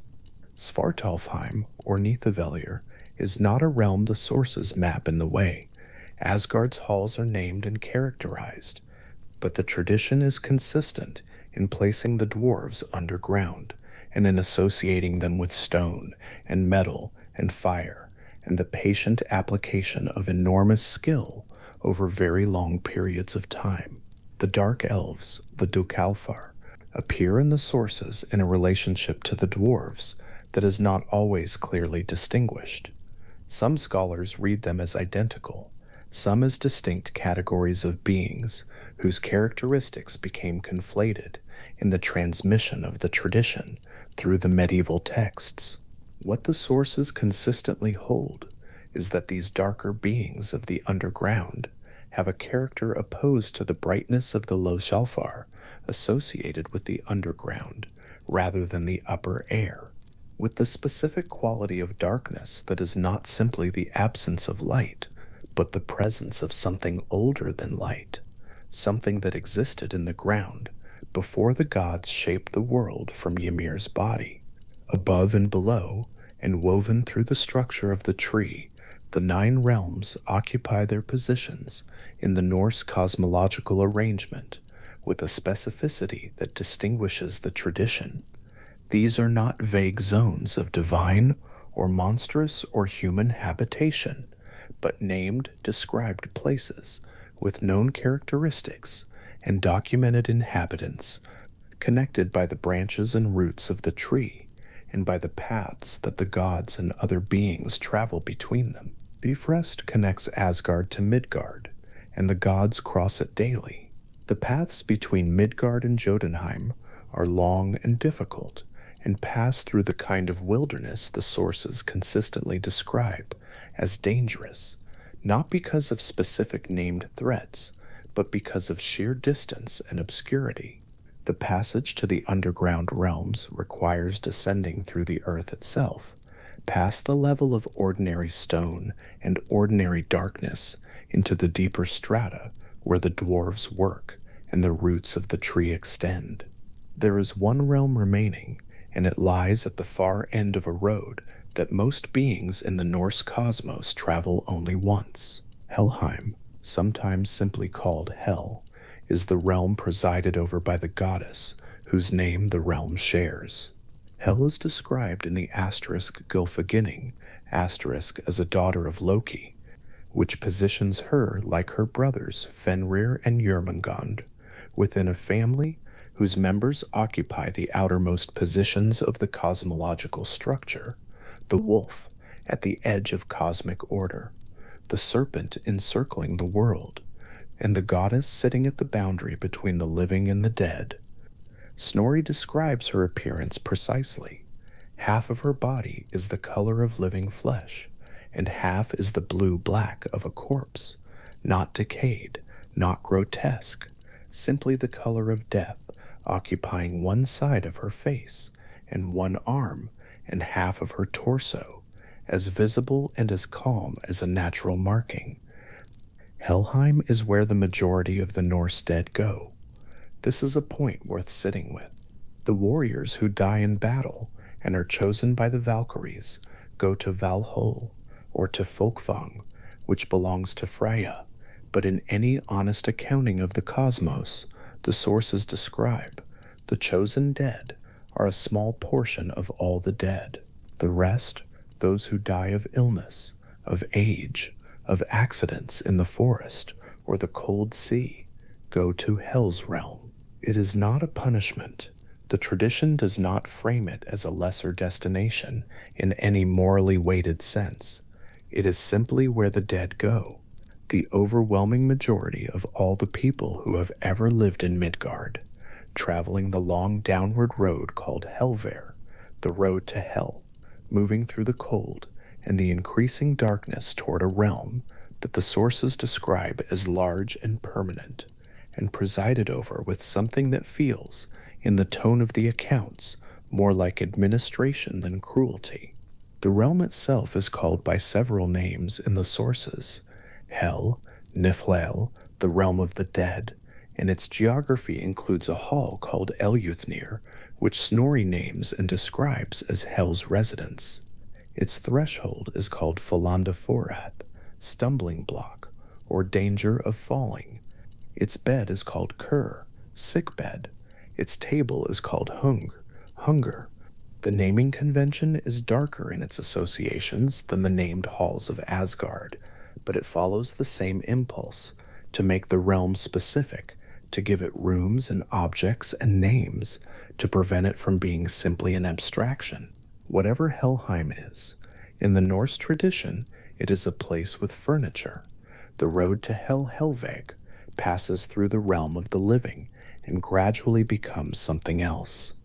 In the asterisk Gylfaginning, asterisk, when Hermoth rides to Hell to negotiate for the return of Balder, he rides for 9 nights through valleys so deep and dark that he cannot see his own hand in front of his face. Darkness used here not as metaphor, but as a navigational feature, a quality of the terrain that tells the traveler how far they have gone and how far there is still to go. He crosses the river Gjöll on a bridge roofed with gold, guarded by the maiden Modgwad, who tells him that the road to Hell is downward still and northward. The direction northward in the Norse cosmological orientation is consistently associated with cold and darkness and the kind of depth that is beyond ordinary depth, not simply the north of the compass, but the north of the entire arrangement of the worlds, the direction in which things become older and colder and more fundamental. Hall herself, when Hermoth reaches her hall, is sitting on a throne. She listens to his request. She considers it with the kind of careful deliberation the sources attribute to beings who have held their positions for a very long time and have developed a thorough understanding of the rules their existence operates within. She names her condition for Baldur's release. Every being in all the 9 realms must weep for him, she says. Every living thing must grieve, and if that can be accomplished, he may return. The condition is almost but not quite impossible to fulfill, and the story of how it fails belongs to another part of the tradition. What the scene in Helheim establishes is something more elemental, that Hell's realm operates by its own rules, administered by its own ruler, who is neither malevolent nor indifferent, but present, attentive to what happens at the boundary between the living and the dead, responsive to petitions made in the proper form. The living world outside Helheim, the world of Midgard, that the majority of all people inhabit during the time they have before the road downward opens for them, sits at the center of the Norse cosmological structure, protected on its outer edge by the barrier made from Ymir's eyebrows. surrounded by the world serpent Jormungandr, who lies in the deep water encircling the land, connected above to Asgard by Bifrost, and connected below to the realm of the dead by Helverg, and to the underground realm of the dwarves by the simple fact of the earth continuing downward beyond the depth that human tools can reach. Midgard is, in this sense, precisely what its name suggests: the middle place, the world that sits in the center of all the other arrangements, bounded above and below, and in every horizontal direction by something older or stranger or more fundamental than itself. That sense of centeredness, of being the world that is surrounded by other worlds rather than the world that is simply all there is one of the qualities that distinguishes the Norse cosmological tradition from cosmologies that place humanity at the top of a hierarchy. Midgard is not the apex of the structure. It is not where things are best or brightest or most powerful. It is the middle world, the place between the gods and the dead, between the order of Asgard and the chaos of Jotunheimr, between the brightness of Elfheim and the cold of Niflheim. The gods look down at it from above, the dead lie below it, the giants move at its edges, the dwarves work in its interior without being of it. Humanity inhabits the center of the arrangement, not because it is the most important place, but because it is the most surrounded place, held on all sides by the rest of what exists. The 9 realms, taken together, form a geography that is not a flat map, but a vertical and horizontal arrangement of distinct places, each one with its own quality of light and temperature and kind of inhabitant. Asgard above, bright and ordered and structured around deliberation and council. Midgard at the center, the human world, warm enough for life, surrounded by ocean and by the defensive barrier the gods built from a giant's eyebrows. Jotunheimr at the outer edge, vast and difficult, and associated with a power that is ancient and illusory and resistant to the kind of force Thor prefers to apply. Muspelheim to the south, burning, the source of the sparks that gave the cosmos its first warmth. Niflheim to the north and below, cold, the source of the rivers, the place where the oldest cold still persists. Alfheim above the world of ordinary weather, bright beyond ordinary brightness. Svartalfheim below the surface of the earth, lit by forge fire rather than sunlight. Vanaheim existing in a relationship with Asgard that is the product of a war and a peace, and an exchange of divine hostages. And Helheim at the farthest end of the northward and downward road, cold and quiet and permanent, governed by a ruler who is half alive and half the color of death, and who holds her position with the steady attention of someone who has never once been relieved of her responsibility. Each realm is connected to the others through the tree. Yggdrasil's branches extend over all of them, the oldest sources say, and its roots pass through the lowest of them. And what holds the arrangement together, what prevents the 9 realms from simply moving apart from each other and becoming 9 separate places with nothing in common, is the ash at the center, the immense and evergreen structure whose upper canopy disappears above the clouds and whose lowest roots sink into the cold below Niflheim. The tree is the architecture of the arrangement. Without it, the 9 realms would be 9 separate facts. With it, they are a cosmos, a single structure with an inside and an outside, and a clear sense of how far it extends in every direction. The realms, sitting in their positions along the tree, are not static. Beings move between them. Odin rides through the 9 worlds. Thor travels to Jotunheimr. Hermod takes the road to Hel. The Valkyries move between Asgard and the battlefield in Midgard. The dead travel Helveir. Ratatoskr moves up and down the length of the trunk. The stags move through the upper branches. The gods cross Bifrost each morning. The cosmos described in the Norse sources is not an arrangement of sealed compartments, but a connected structure of distinct places, porous at their boundaries, joined by roads and bridges and routes, alive with the constant movement of beings who know the paths between one realm and the next, and travel them in accordance with their own natures and purposes. It is worth resting on the word nine for a moment, because it does not function in the Norse tradition the way a number in an inventory functions. Nine is a number that recurs throughout the oldest sources, with a consistency that suggests it carries meaning beyond mere quantity. 9 worlds, 9 nights during which Odin hung on the tree, seeking the runes, 9 nights of darkness on Hermod's ride to Hel. The number is associated in the scholarly literature with completion, with the fullness of a cycle, with the idea of an enumeration that accounts for everything there is, rather than most of it. The 9 realms are not 9, because the tradition ran out of ideas at 9. They are 9 because 9 in this tradition is the number at which the accounting becomes complete. What the 9 realms amount to, arranged through the branches and roots of the ash, is a complete description of everything, every kind of place, every kind of being, every quality of light and temperature and power that the cosmos contains.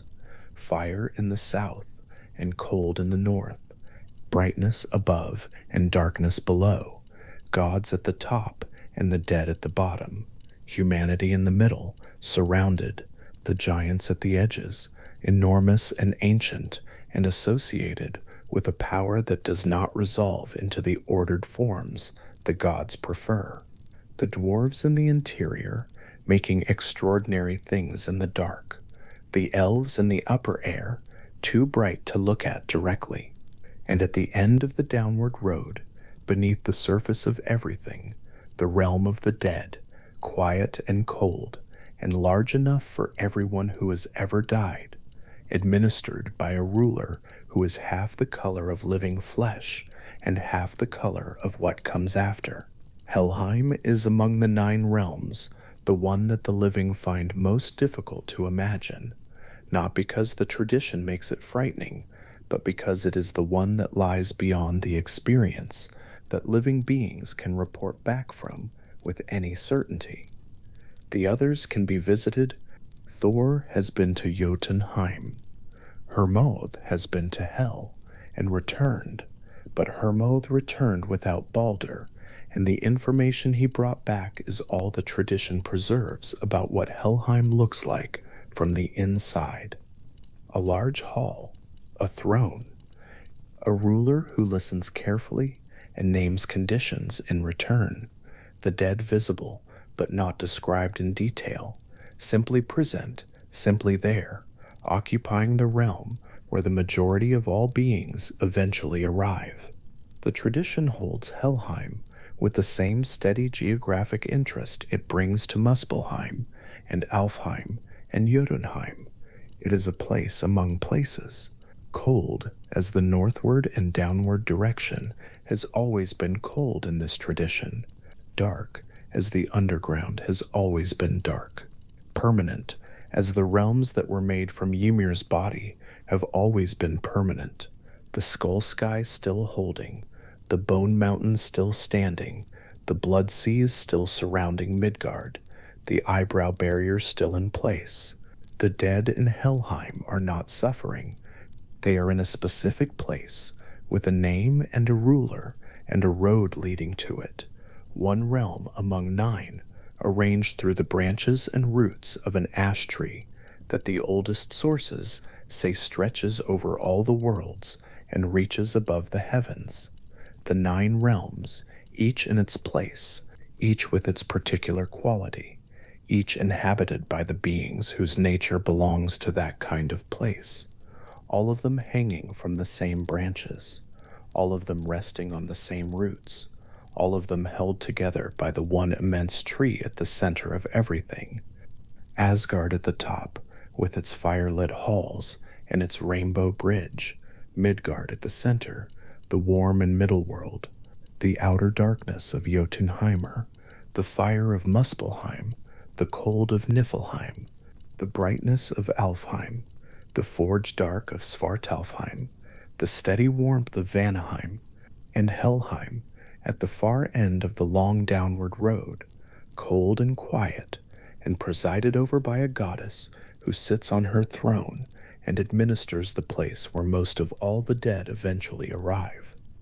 One realm among 9, occupying its place in the arrangement, cold and permanent and still. At the very top of the tree, where the highest branches grow thin and the air around them carries a cold that has no particular source, a small pale bird sits without moving. It is a hawk. Its name, in the Norse tradition, is Vethrfolnir, a word that carries within it the quality of something made pale by wind, something bleached by the open air of a very high place over a very long time. The feathers along its back are the color of old bone. Its eyes are still.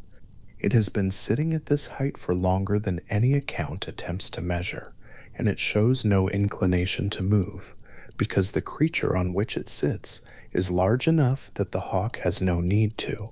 Beneath Vethrfolnir, so close that the hawk perches directly between its eyes, is an eagle of immense size.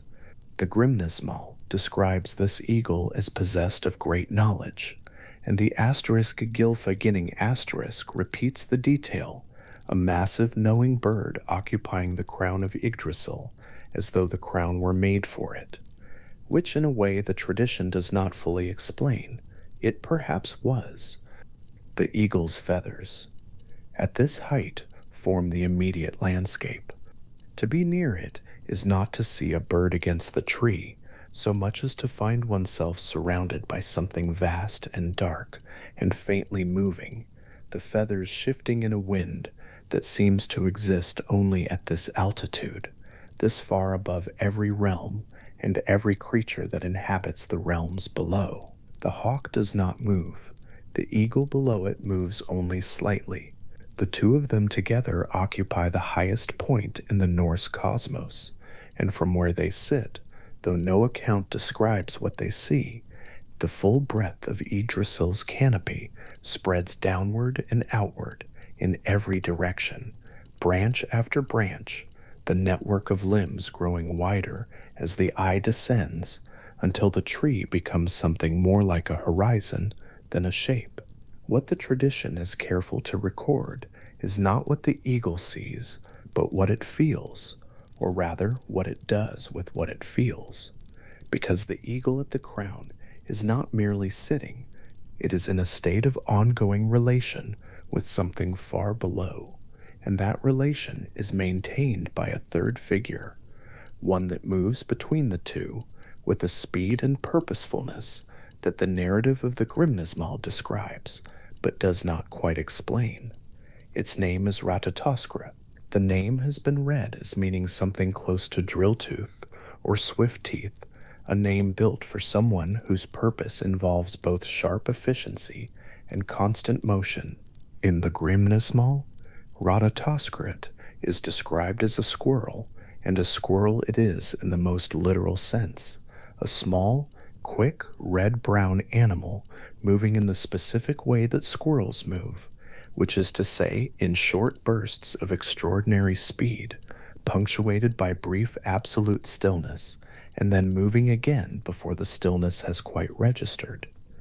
What Ratatoskra carries between the eagle and the creature at the roots is described by scholars, including John Lindo, as slanderous, messages designed not to convey information, but to inflame, messages that take what the eagle has said about the creature below and sharpen it before delivery, and then take what the creature below has said about the eagle and carry it upward with the same deliberate sharpening. The Grimnismal does not characterize this activity in moral terms. It simply records that Ratatoskra runs, and that what it carries goes from the crown to the roots, and from the roots to the crown, and that neither recipient has any direct knowledge of the other except through what the squirrel brings. there is something worth considering in the architecture of that arrangement. The highest and most knowing creature in the cosmos, and the most ancient and persisting force at the roots, unable to communicate except through a third party who is constitutionally committed to distortion. The tradition does not present this as a problem requiring solution. It presents it as a description of how things are, one feature among many in the portrait of a cosmos that is not ordered in the way that might seem most convenient, but ordered in the way it actually is. Ratatoskra descends. The ash's bark under its claws is furrowed and wide, the surface of the trunk so vast that the squirrel moving along it at full speed appears barely to move at all relative to the bark itself. Down through the canopy, past the places where the great branches meet the trunk, past the zones of the tree where the light changes and the air becomes heavier, past the levels where the bark is covered in the white clay mixture that gives it its pale color in morning light, and further down still, into the regions where the roots begin to separate from the base and the ground around each root rises slightly, as though the earth is being held in place from underneath. Before Ratatoskra reaches the roots, the branches above still hold company. The Grimnismal names 4 stags living in the upper reaches of Yggdrasil, grazing on its foliage with a methodical steadiness that the poem presents as simply a fact of the tree's existence. Their names are Dain, Dvalin, Dunir, and Durathror. The names Dain and Dvalin appear elsewhere in the Eddic tradition, in lists of dwarves, which has led to some scholarly observation that the categories of beings in the Norse cosmos, dwarves, elves, the creatures of the tree, are not always as distinct as a tidy cosmological diagram might suggest. The stags and the branches bear dwarf names. The tradition offers no explanation. It simply names them and continues. The stags move through branches wide enough to serve as paths.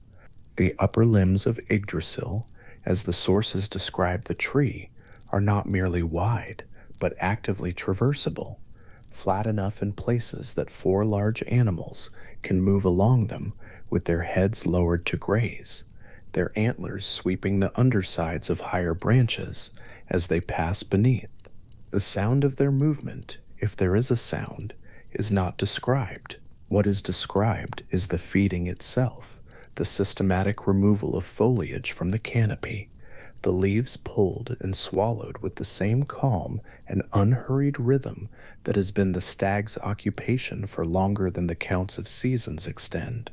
Dean moves east along a branch so wide its far edge is not visible from the center. Dvalin moves in a direction the tradition does not name. Dunner and Durathror are somewhere in the upper canopy, their whereabouts unspecified, their activity identical to the others. The tree produces leaves that are immediately eaten, and the tree continues producing them. The asterisk, Gylfaginning, asterisk describes the tree as evergreen, despite everything done to it, and the stags grazing in the upper branches are part of that everything. 4 animals with the appetites of their size, feeding without pause, contributing to the ongoing attrition that the tree endures, and according to the sources, outlasts. There is no animosity in the stags grazing.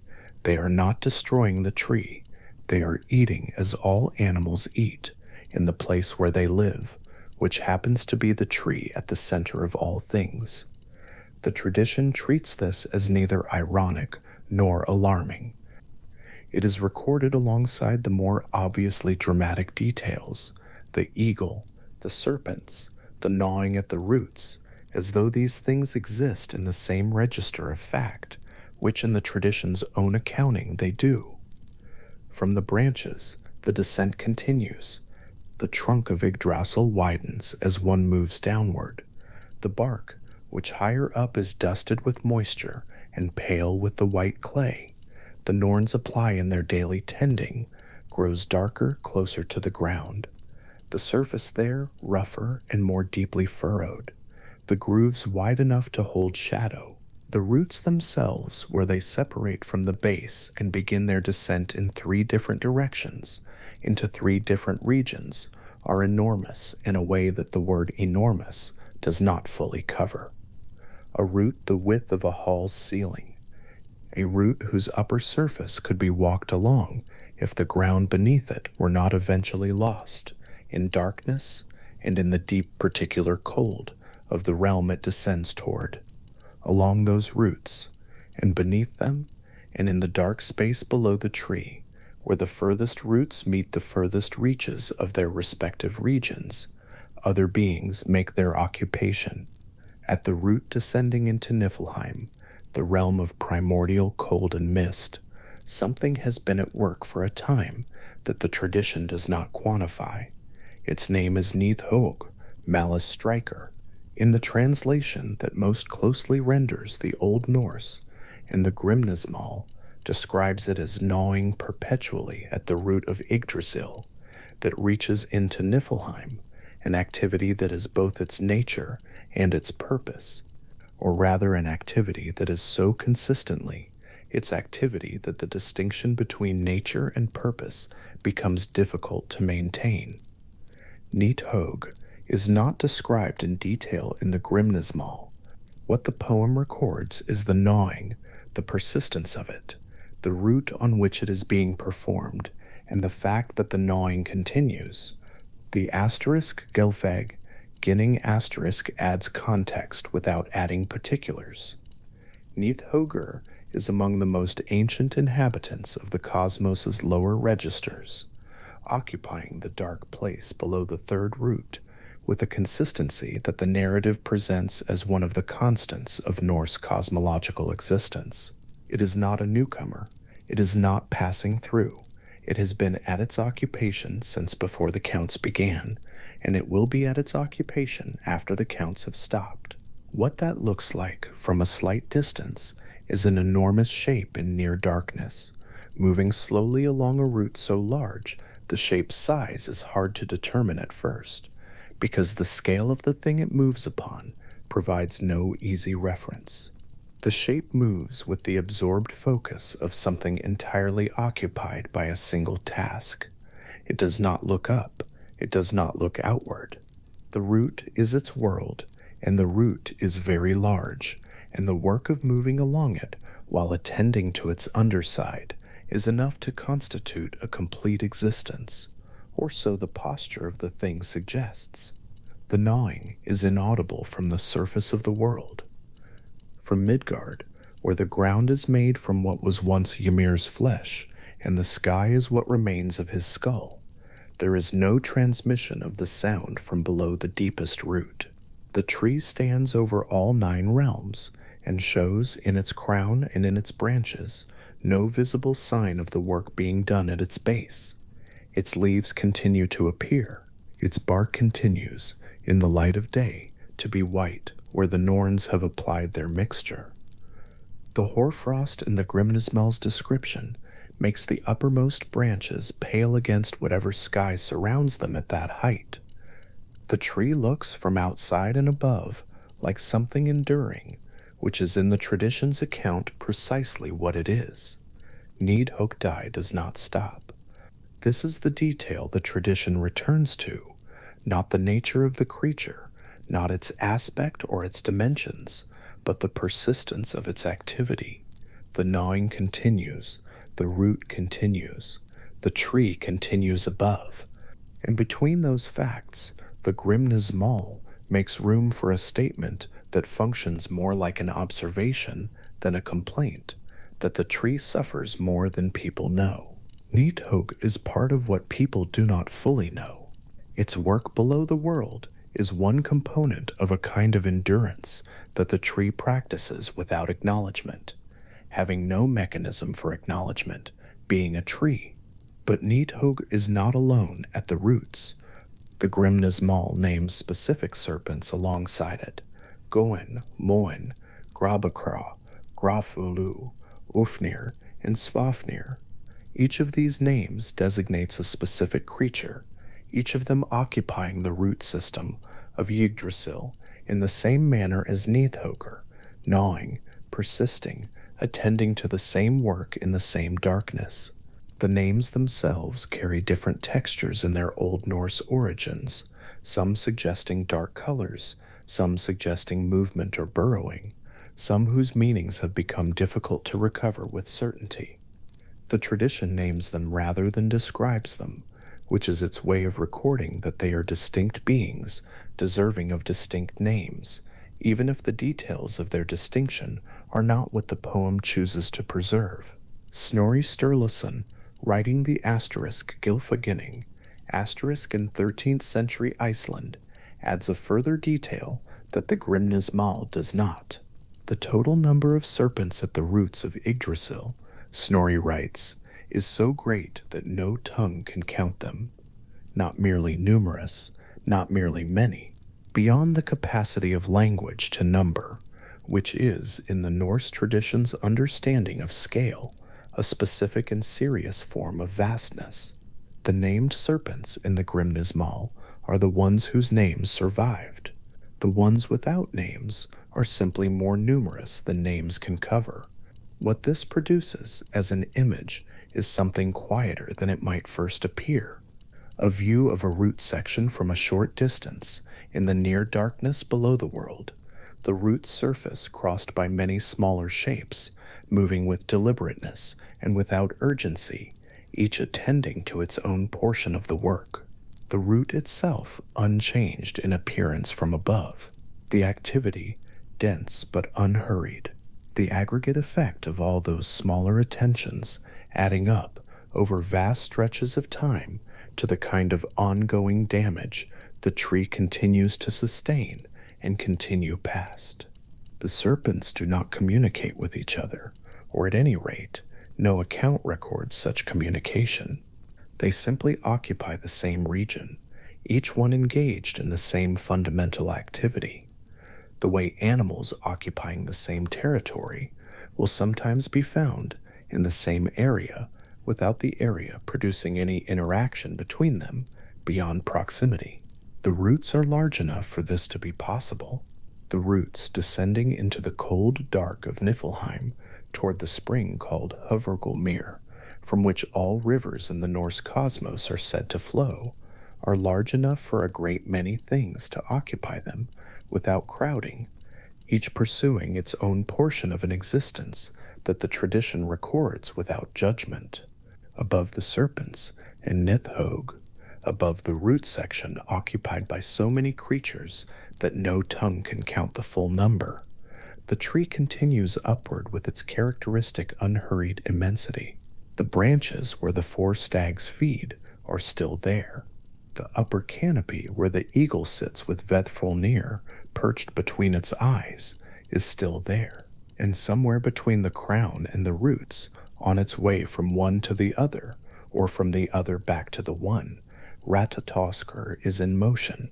The squirrel's descent through the middle sections of the tree is worth attending to for a moment, because it passes through the full vertical range of what Yggdrasil contains. Down from the eagle's eye level, past the altitude of the stags, through the sections of bark where the wood is dark, and the texture of it is so pronounced that moving along it is like moving across terrain rather than surface. Through the zone where the roots begin to show their directions, each one taking a particular angle into its particular destination. Down past the widening of the base where the tree meets the earth, or something like earth, the substrate of a cosmos assembled from a primordial giant's constituent parts, held together by the tree that stands at its center. Ratatoskra does not pause to observe any of this. The squirrel's attention is entirely on its direction of travel and on the content of what it carries, the sharpened message from above, the inflammatory rendering of whatever the eagle's attitude toward the creature below amounts to, translated into terms that will land as provocation and not merely as information. The Grimnismal describes this as the squirrel's function, and the tradition makes no attempt to resolve the question of whether Ratatoskr understands that its messages are distorted, or whether the distortion is simply how the squirrel processes what it hears, a kind of constitutional sharpening that produces slander as naturally as a grinding stone produces sparks. The arrival at the lower root zone, when it comes, is swift.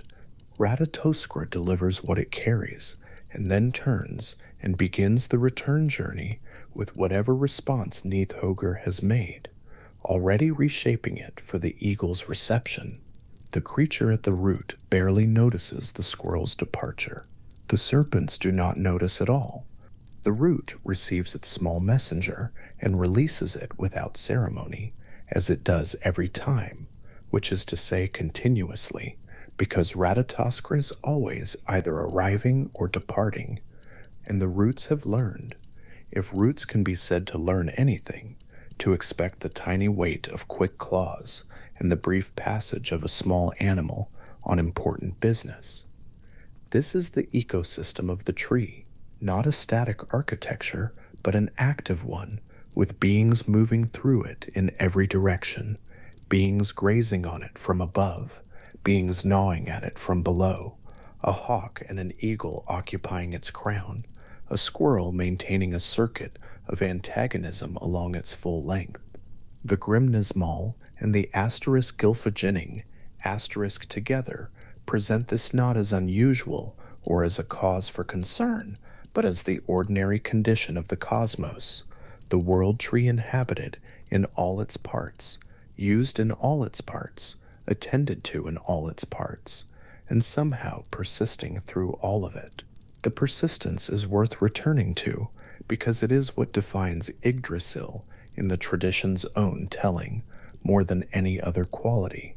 Not its size, though the sources are careful about its size, not its roots or wells, though those are described in detail. What the Grimnismal holds most closely is the fact that the tree endures what should, by any ordinary reasoning, be impossible to endure: the stags from above, the serpents and Nidhogg from below, the rot that the poem says attacks from within, and continues to stand, continues to be green, continues to have its branches extend over all the worlds, and its crown reach above the heavens. The creatures that live in the tree do not diminish it, they inhabit it. There is a difference, though the tradition does not make the difference explicit. What the tradition records is simply that the tree is occupied, fully and in every register of its structure, and that the occupation and the endurance happen simultaneously as conditions of the same existence.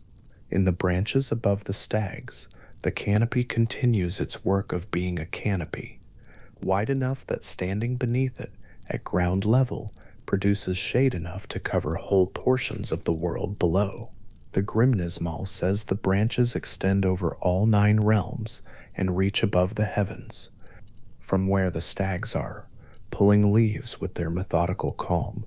The breadth of the tree in that upward direction is the breadth of everything. The eagle above them has perspective on this, perhaps vedfudne, paler than the eagle's own feathers, sitting at the precise highest point that anything in the Norse cosmos occupies, may have a view of the full extent of the canopy below. The poem does not record what the hawk sees. It records that the hawk is there, which may be sufficient. From the roots, the view is different. From the roots, what one sees is the underside of an enormous thing, the root's vast ceiling, the dark substrate of the realm it descends into, the spring whose waters are the source of all rivers in the cosmos, moving somewhere in the cold beyond, where the root ends. Nidhogr, if it looks upward at all, sees what is directly above it, the root it gnaws, the tree continuing in the direction that cannot be followed from below, the darkness giving way in that upward direction to something that remains inaccessible. The creature does not stop to look. Its relationship to the tree is the gnawing itself, which is perhaps the most complete kind of relationship available from that position, entirely absorbed, entirely physical, entirely without abstraction. And somewhere between these two extremes of vision, in the middle portions of the bark, Ratatoskri is climbing. During the tree's surface at this intermediate height is the least described in the sources, which is perhaps appropriate.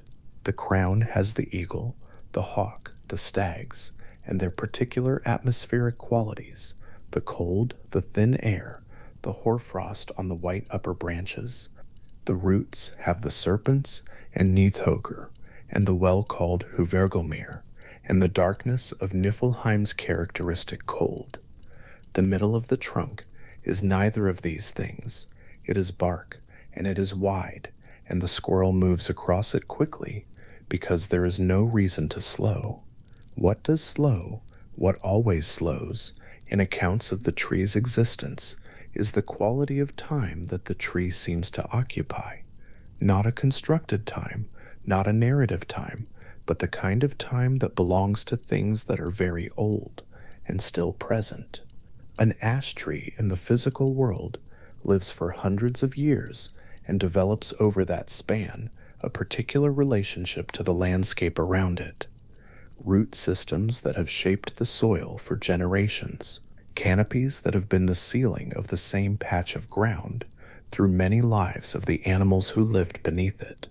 Yggdrasil operates at a scale that makes an ash tree's lifespan seem like the blink that it, in cosmic terms, actually is. The creatures living in it have been living in it since their kinds have been their kinds. The gnawing at the roots has been going on since the roots extended into Niflheim, which was before any other count began. The stags move along the upper branches in the unhurried way of animals that have never been hunted and have no concept of urgency.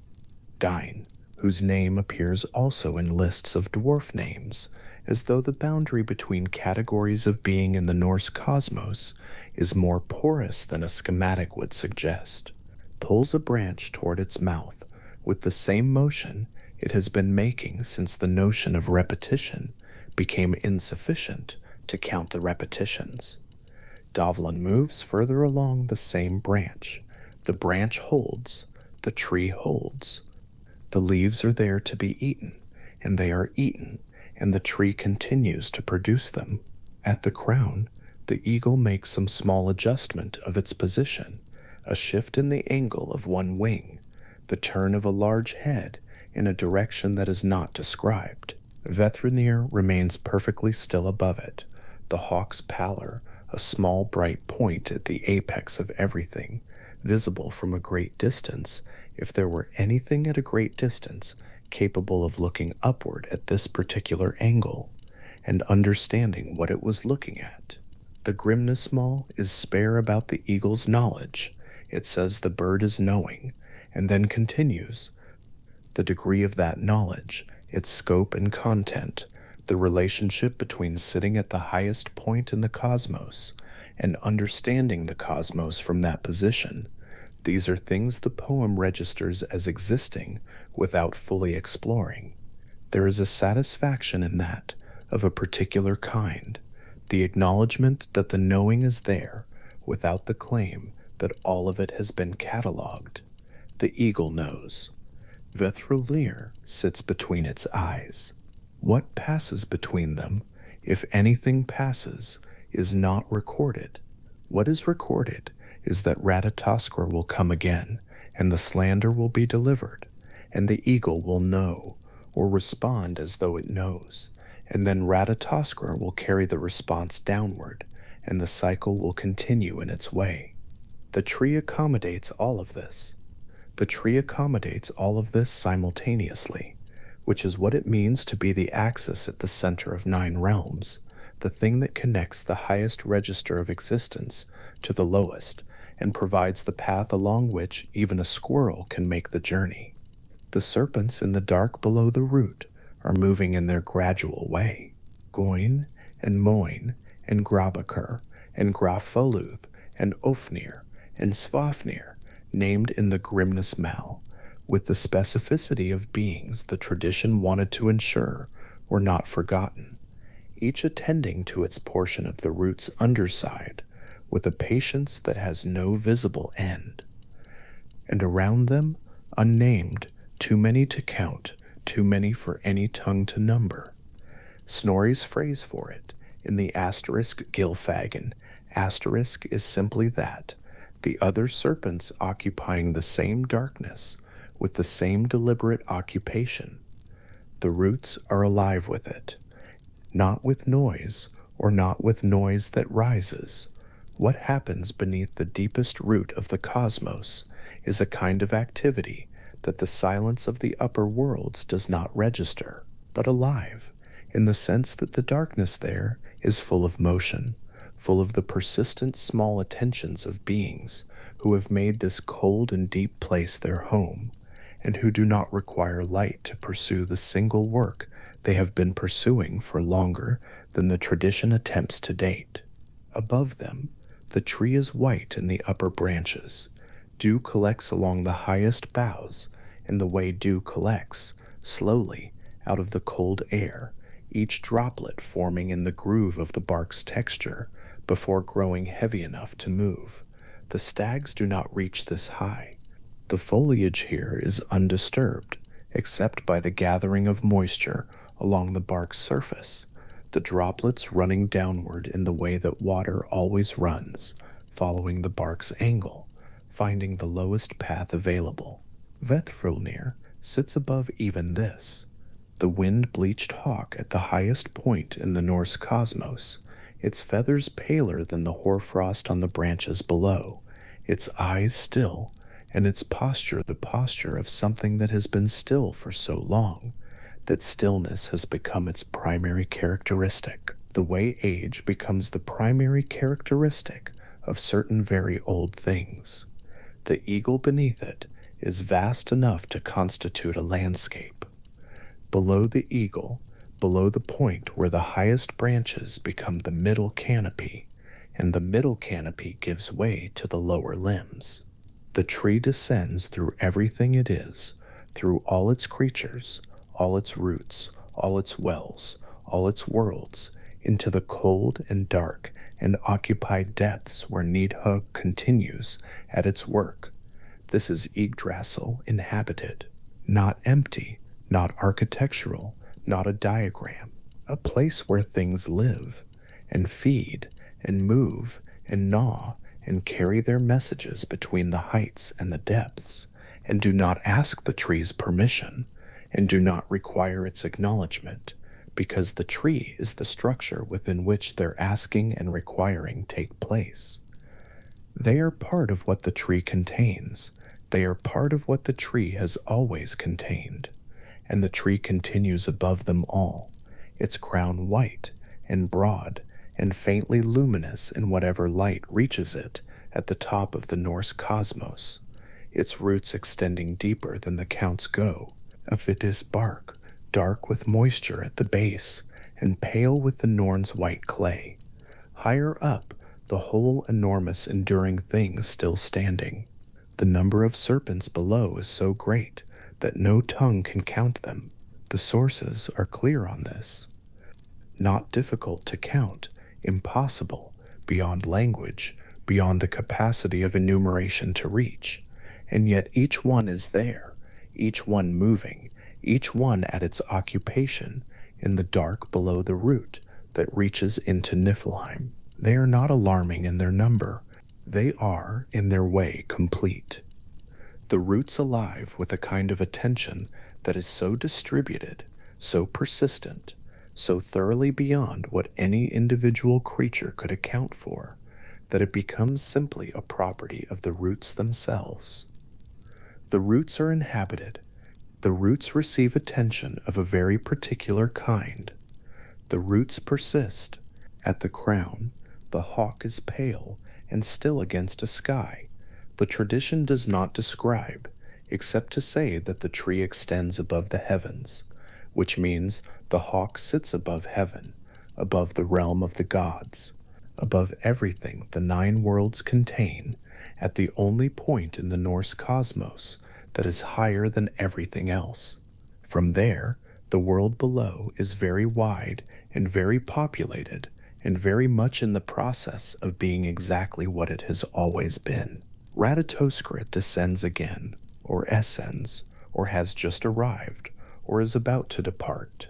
The squirrel does not rest for long. The stags graze on, in the upper branches, with the calm of animals entirely absorbed in the particular pleasure of what they are doing. And in the near darkness below the third root, the largest root, the root descending into the primordial cold from which the tradition says all the rivers of the Norse cosmos ultimately emerge, the shapes along the root's surface continue their slow and absorbed work. Nidhogr among them, and Goin, and Moin, and Grabach, and Grafvoluther, and Ofnir, and Svafnir, and all the others whose names the tradition did not preserve or never gave, too numerous for any accounting, moving in the dark with the unhurried persistence of things that have no concept of finishing, because finishing is not part of what they are doing. What they are doing is continuing. The roots receive it. The tree above continues in its own way, and the number of small diligent presences below the world is, as Snorri wrote, so great that no tongue can reach the count, which is a description of abundance so complete that it becomes, in the quiet of the dark below the deepest root, something almost restful. Beside the well of earth, at the hour before the light has fully settled into the sky, one of the Norns is crouching at the bank. Her hand is pressed into the clay at the waterline. White clay, pale as the inner surface of an egg, smooth and cold where her fingers have pushed into it. The well's surface beside her is perfectly undisturbed. No wind reaches this place. No ripple crosses the water. The root of Yggdrasil is visible a short distance away, its surface dark with the cold of the night that is ending, the enormous curve of it disappearing into the earth in both directions before the eye can fully trace where it goes. She is not hurrying. Whatever she is about to do, she has done before, more times than any counting could contain, and she will do it again tomorrow with the same unhurried steadiness, the same complete attention to the task her hands already know. Her name in the Norse tradition is Earth. The well beside her carries her name. The two are so old and so bound together that it is no longer clear, in the sources that preserve their memory, which one is named after the other. The Voluspa, the oldest and most encompassing of the surviving Norse poems, describes her and her sisters as coming from a hall standing beneath the tree, a low-roofed structure just visible, where the roots meet the earth, its narrow entrance casting a rectangle of firelight outward across the ground in the darkness before dawn. From that hall, the three of them emerge each morning to do what they do. They have been doing it since the beginning of the ordering of the cosmos. They will be doing it, the tradition holds, for as long as the cosmos persists. The names of the three are Earth Vertandi and Skuld. The asterisk Gylfaginning, asterisk Snorri Sturluson's prose synthesis of Norse cosmological knowledge, written in Iceland in the 13th century, describes them as standing among the most powerful beings in the entirety of the Norse world, more powerful in the scope of their authority than the gods themselves. What the Norns determine is not subject to appeal. The gods ride across the bridge Bifrost each morning to hold their council beside this very well, to deliberate and decide and maintain the order of the cosmos, and yet their own fates were carved and measured long before any such deliberation began. The Norns do not attend those councils. They do not require them. What they are concerned with is older and quieter than council, and it proceeds whether the gods gather or not. The Völuspá describes the Norns cutting or weaving the threads of fate, carving runes into wood, measuring the length of individual lives with the focused attention of someone drawing a thread between two hands and holding it taut to check whether the measurement is correct. Not cut yet, simply measured. The full length of it visible from one end to the other, the Norn looking along it with a calm and impersonal concentration, the way a craftsperson checks a line before committing the blade. The thread represents a life, its entire span, from the moment of the being's first breath to the moment the thread is released. Every being born into the Norse cosmos has one. Some are long, some are not. The Norn does not express an opinion about the difference. She measures and moves on. What they do beside the well each morning, though, is not the measuring of fate. That is the work done inside the hall, in the firelight, in the time before they come out into the cool air of early dawn. What they do at the well is something else, something the asterisk Gylfaginning asterisk describes with a specificity that is worth holding carefully. Snorri writes that the Norns draw water from Earther Brunn each morning and mix it with the white clay found on the bank beside the well, then pour the mixture over the branches and trunk of Yggdrasil to nourish and preserve the tree. Not water alone, not clay alone, the two together mixed and applied, coating the bark in a substance that the asterisk Gylfaginning asterisk describes as whitening, whatever it covers to the color and smoothness of the inside of an eggshell. The tree, under their daily care, gleams pale. The Pike Grimnismal, the older poetic source, describes the crown of Yggdrasil as white with hoarfrost, perpetually coated in a paleness that seems at first like winter's work. But the Pike Gylfaginning's description of the Norns' practice suggests the whiteness is not frost at all, or not only frost. It is the daily result of their tending. It is what the tree looks like because it is cared for. This is not a small detail. Among everything the Norse cosmological tradition holds about Yggdrasil, its vast canopy stretching over and above all the worlds, its roots reaching to the three great wells, the eagle at its crown and the dragon at its root, the 9 realms suspended in its structure, what the tradition chose to include in its account of the tree's daily maintenance is this: that 3 beings come out of a hall each morning with a pail of water and white clay, and they put it on the bark, and the bark stays white, and the tree goes on. The cosmos persists not because the gods willed it to persist in some single grand act of ordering. It persists because someone tends it every day before the rest of the cosmos has fully woken to begin its business again. The pail is wooden. Snorri does not dwell on this, but the image is there, a container for the most significant water in the cosmos, drawn up from the well that carries the name of one of the Norns herself, the well beside which the gods gather for their daily council, the well whose waters have been held in this place since before the ordering of the worlds. The water inside it, lifted in a wooden pail and carried to the bark of the tree, is the same water. It has not been made special for the purpose of the Norns' work.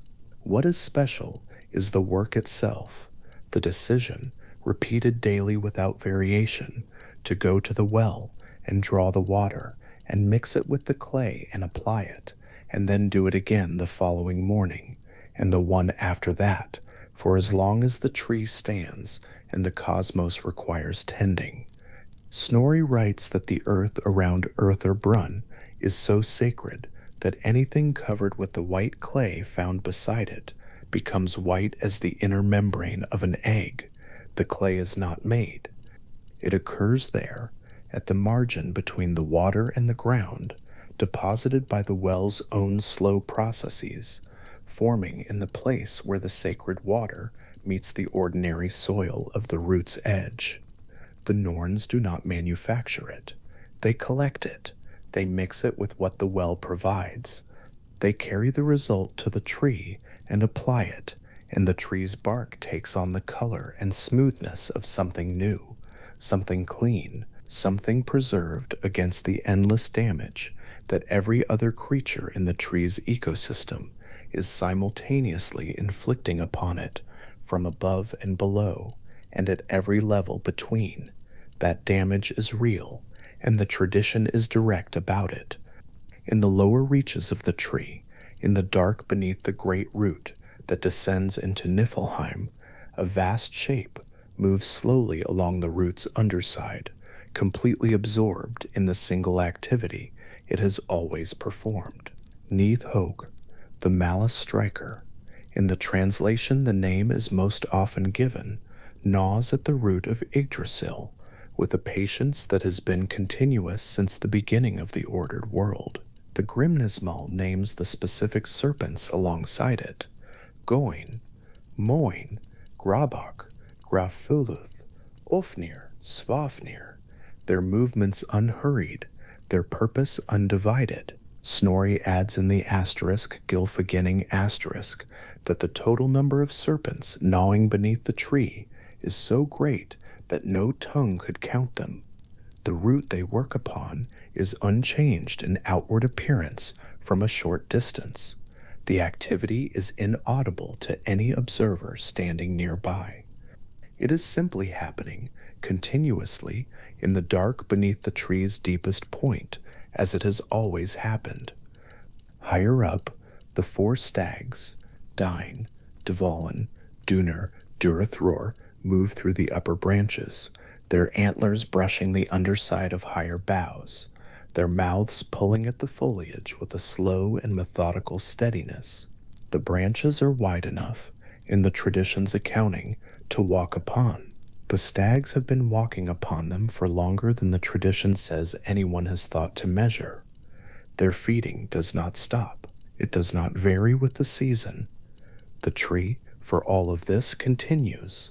And at the crown, in the cold, thin air, at the highest reachable point of the entire Norse cosmos, the hawk Vetfolnir sits perfectly still between the eyes of the great eagle, its pale feathers barely moving, the two of them looking outward across the vast canopy below. The 9 realms, somewhere in the distance beneath the canopy's spread. Down the trunk, faster than any of this, Ratatoskr runs, carrying messages from the eagle to the dragon, from the dragon back to the eagle. Messages that scholars who have read the sources carefully describe as provocative and inflaming, designed less to communicate than to ensure that the tension between the tree's highest and lowest inhabitants stays continuously alive. The squirrel runs, the serpents gnaw, the stags eat, the eagle watches. The hawk is still. Into all of this, into this continuous, self-depleting, endlessly animated system, the Norns pour their mixture each morning, and the tree stays white, and the tree goes on. The 3 principal Norns are not the only ones. The Gylfaginning is careful about this. Snorri writes that beyond Earthre, Vertundi, and Skuld, there are many Norns, some of the race of the Aesir, the gods, some of the elves, some of the dwarves, and each attends an individual being at birth to shape the course of that life.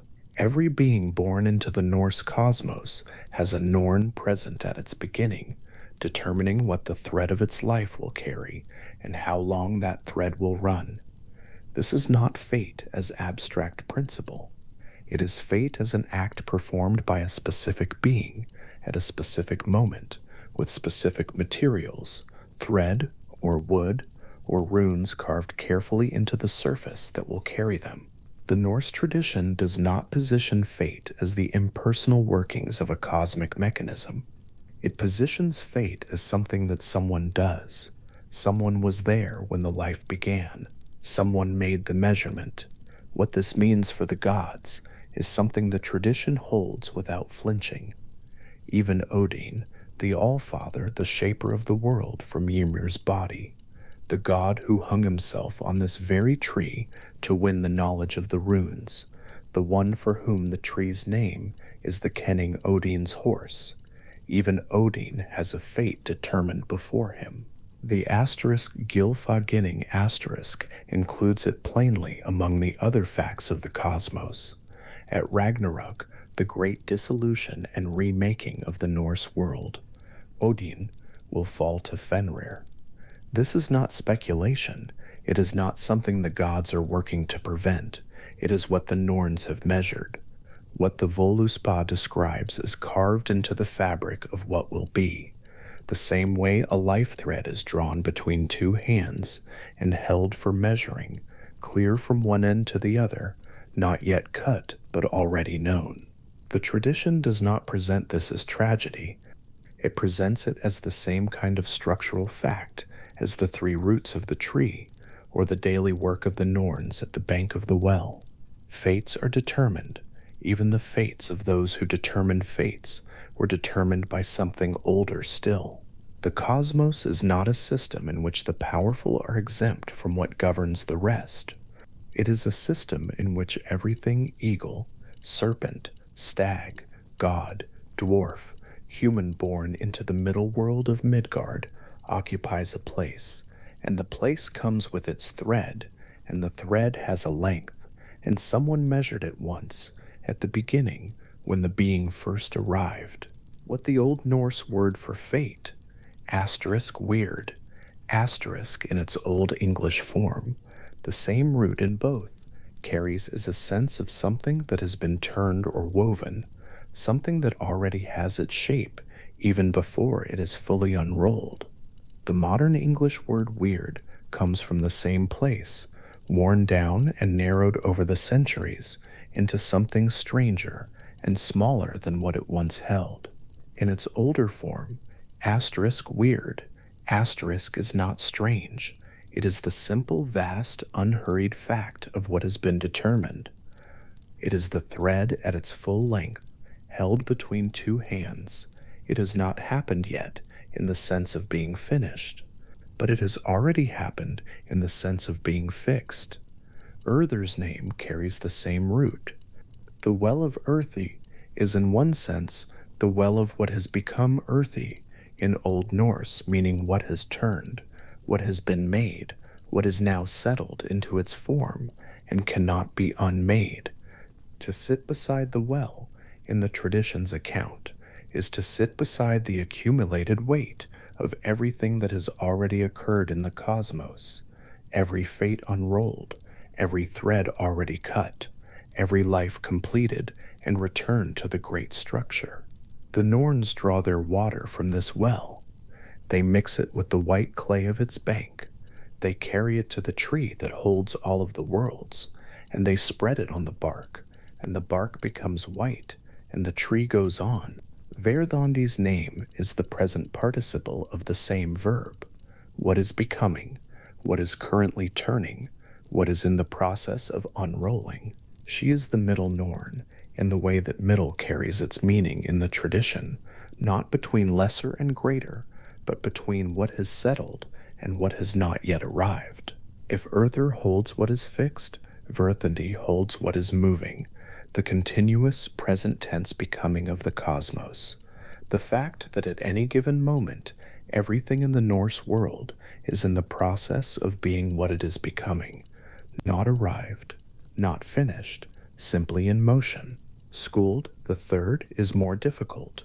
Her name is associated with what must be, with debt, with obligation, with the thing that has not yet occurred, but that the structure of what has already occurred makes necessary.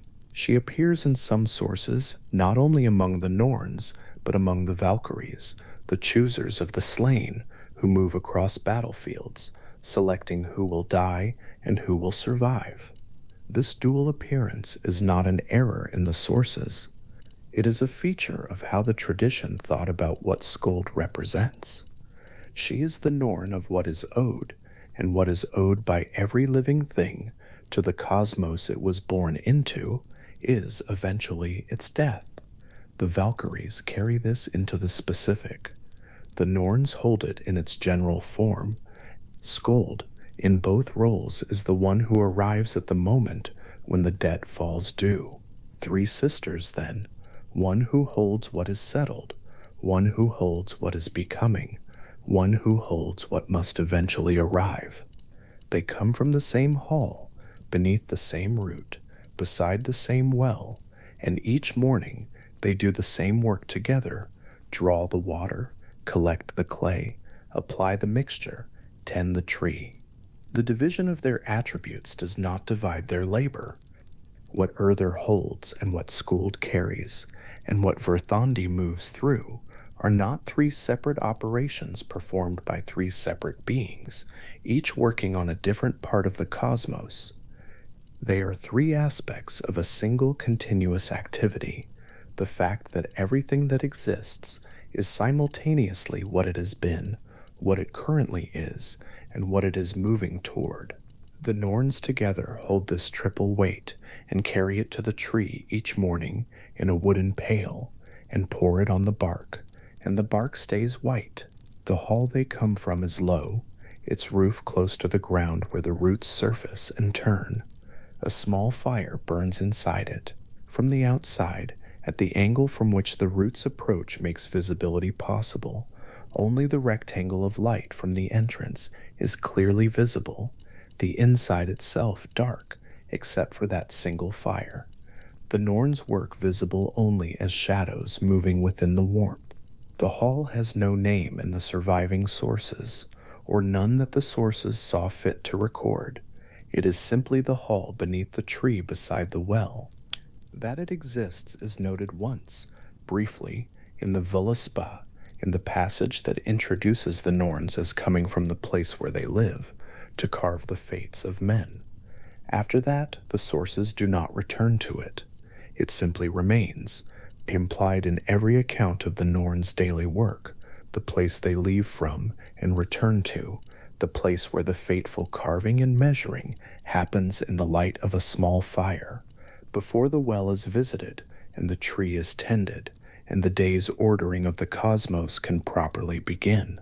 The asterisk Gylfaginning asterisk specifies that the gods ride from Asgard to the well, each day, crossing Bifrost, the bridge of layered color, red and orange and white, wide enough for several to ride abreast, arching between the realm of the gods and the middle world.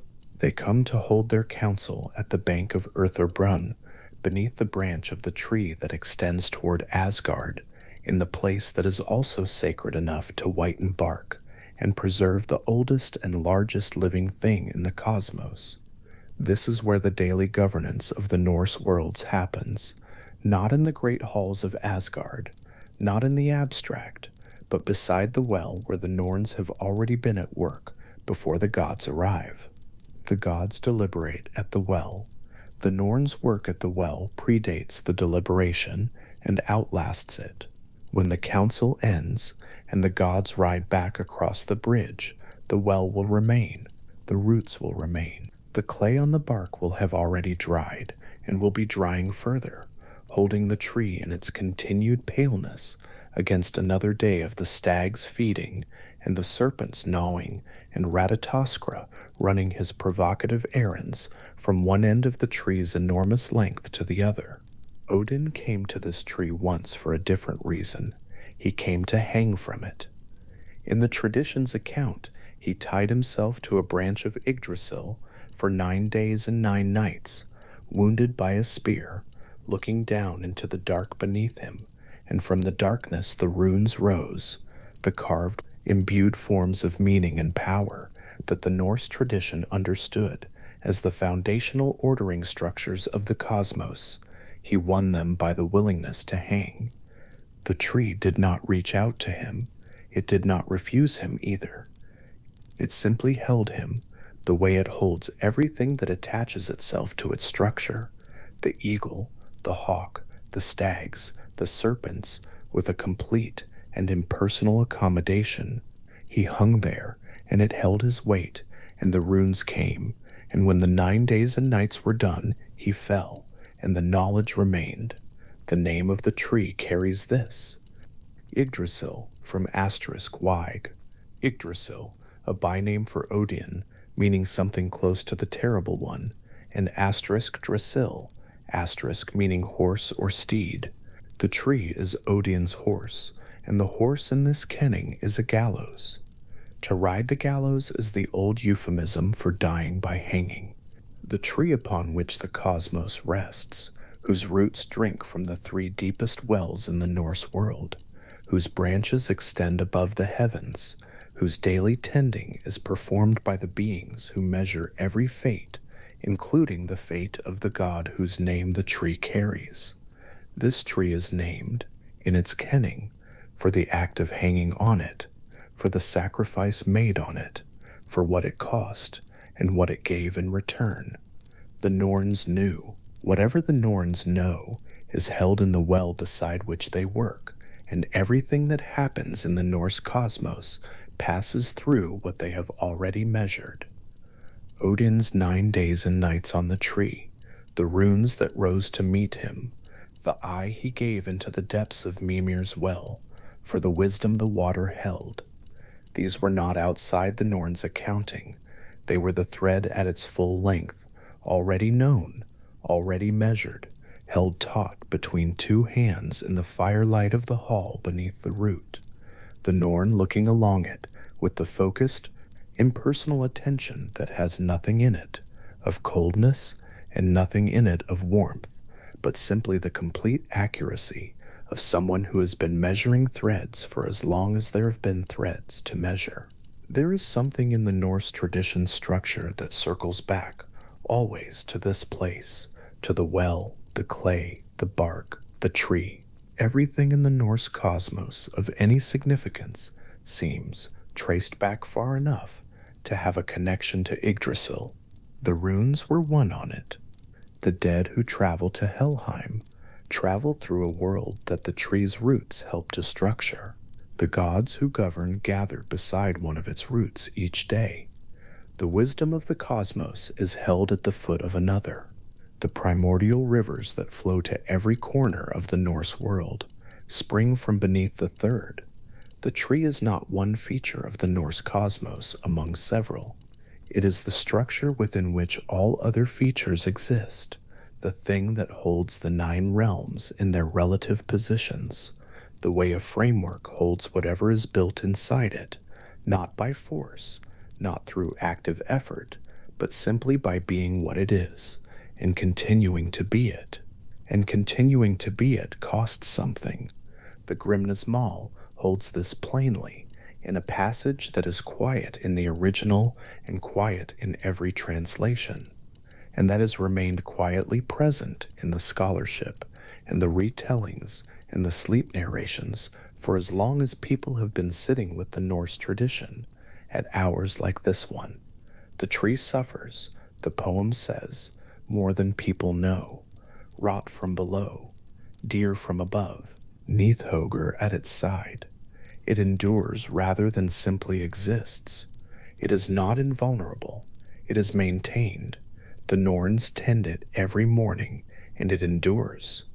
What would happen if the tending stopped is a question the tradition does not fully answer, which may itself be a kind of answer.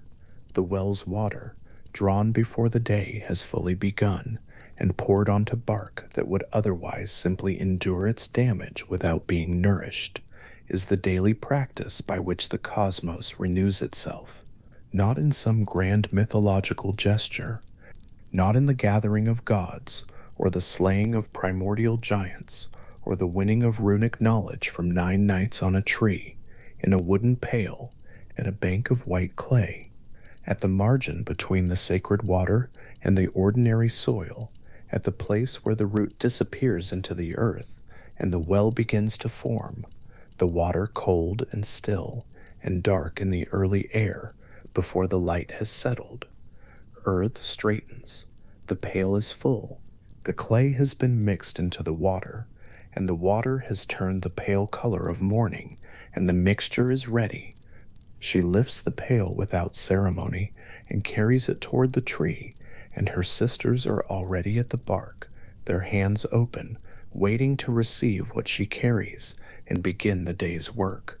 Above them, somewhere beyond the reach of any eye from this ground level, the branches spread outward in all directions simultaneously over Asgard, over Midgard, over the cold of Niflheim, and the fire of Muspelheim, and the underground workshops of the dwarves, and the quiet halls of the elves, and the fortress of the giants, and the pale domain of hell.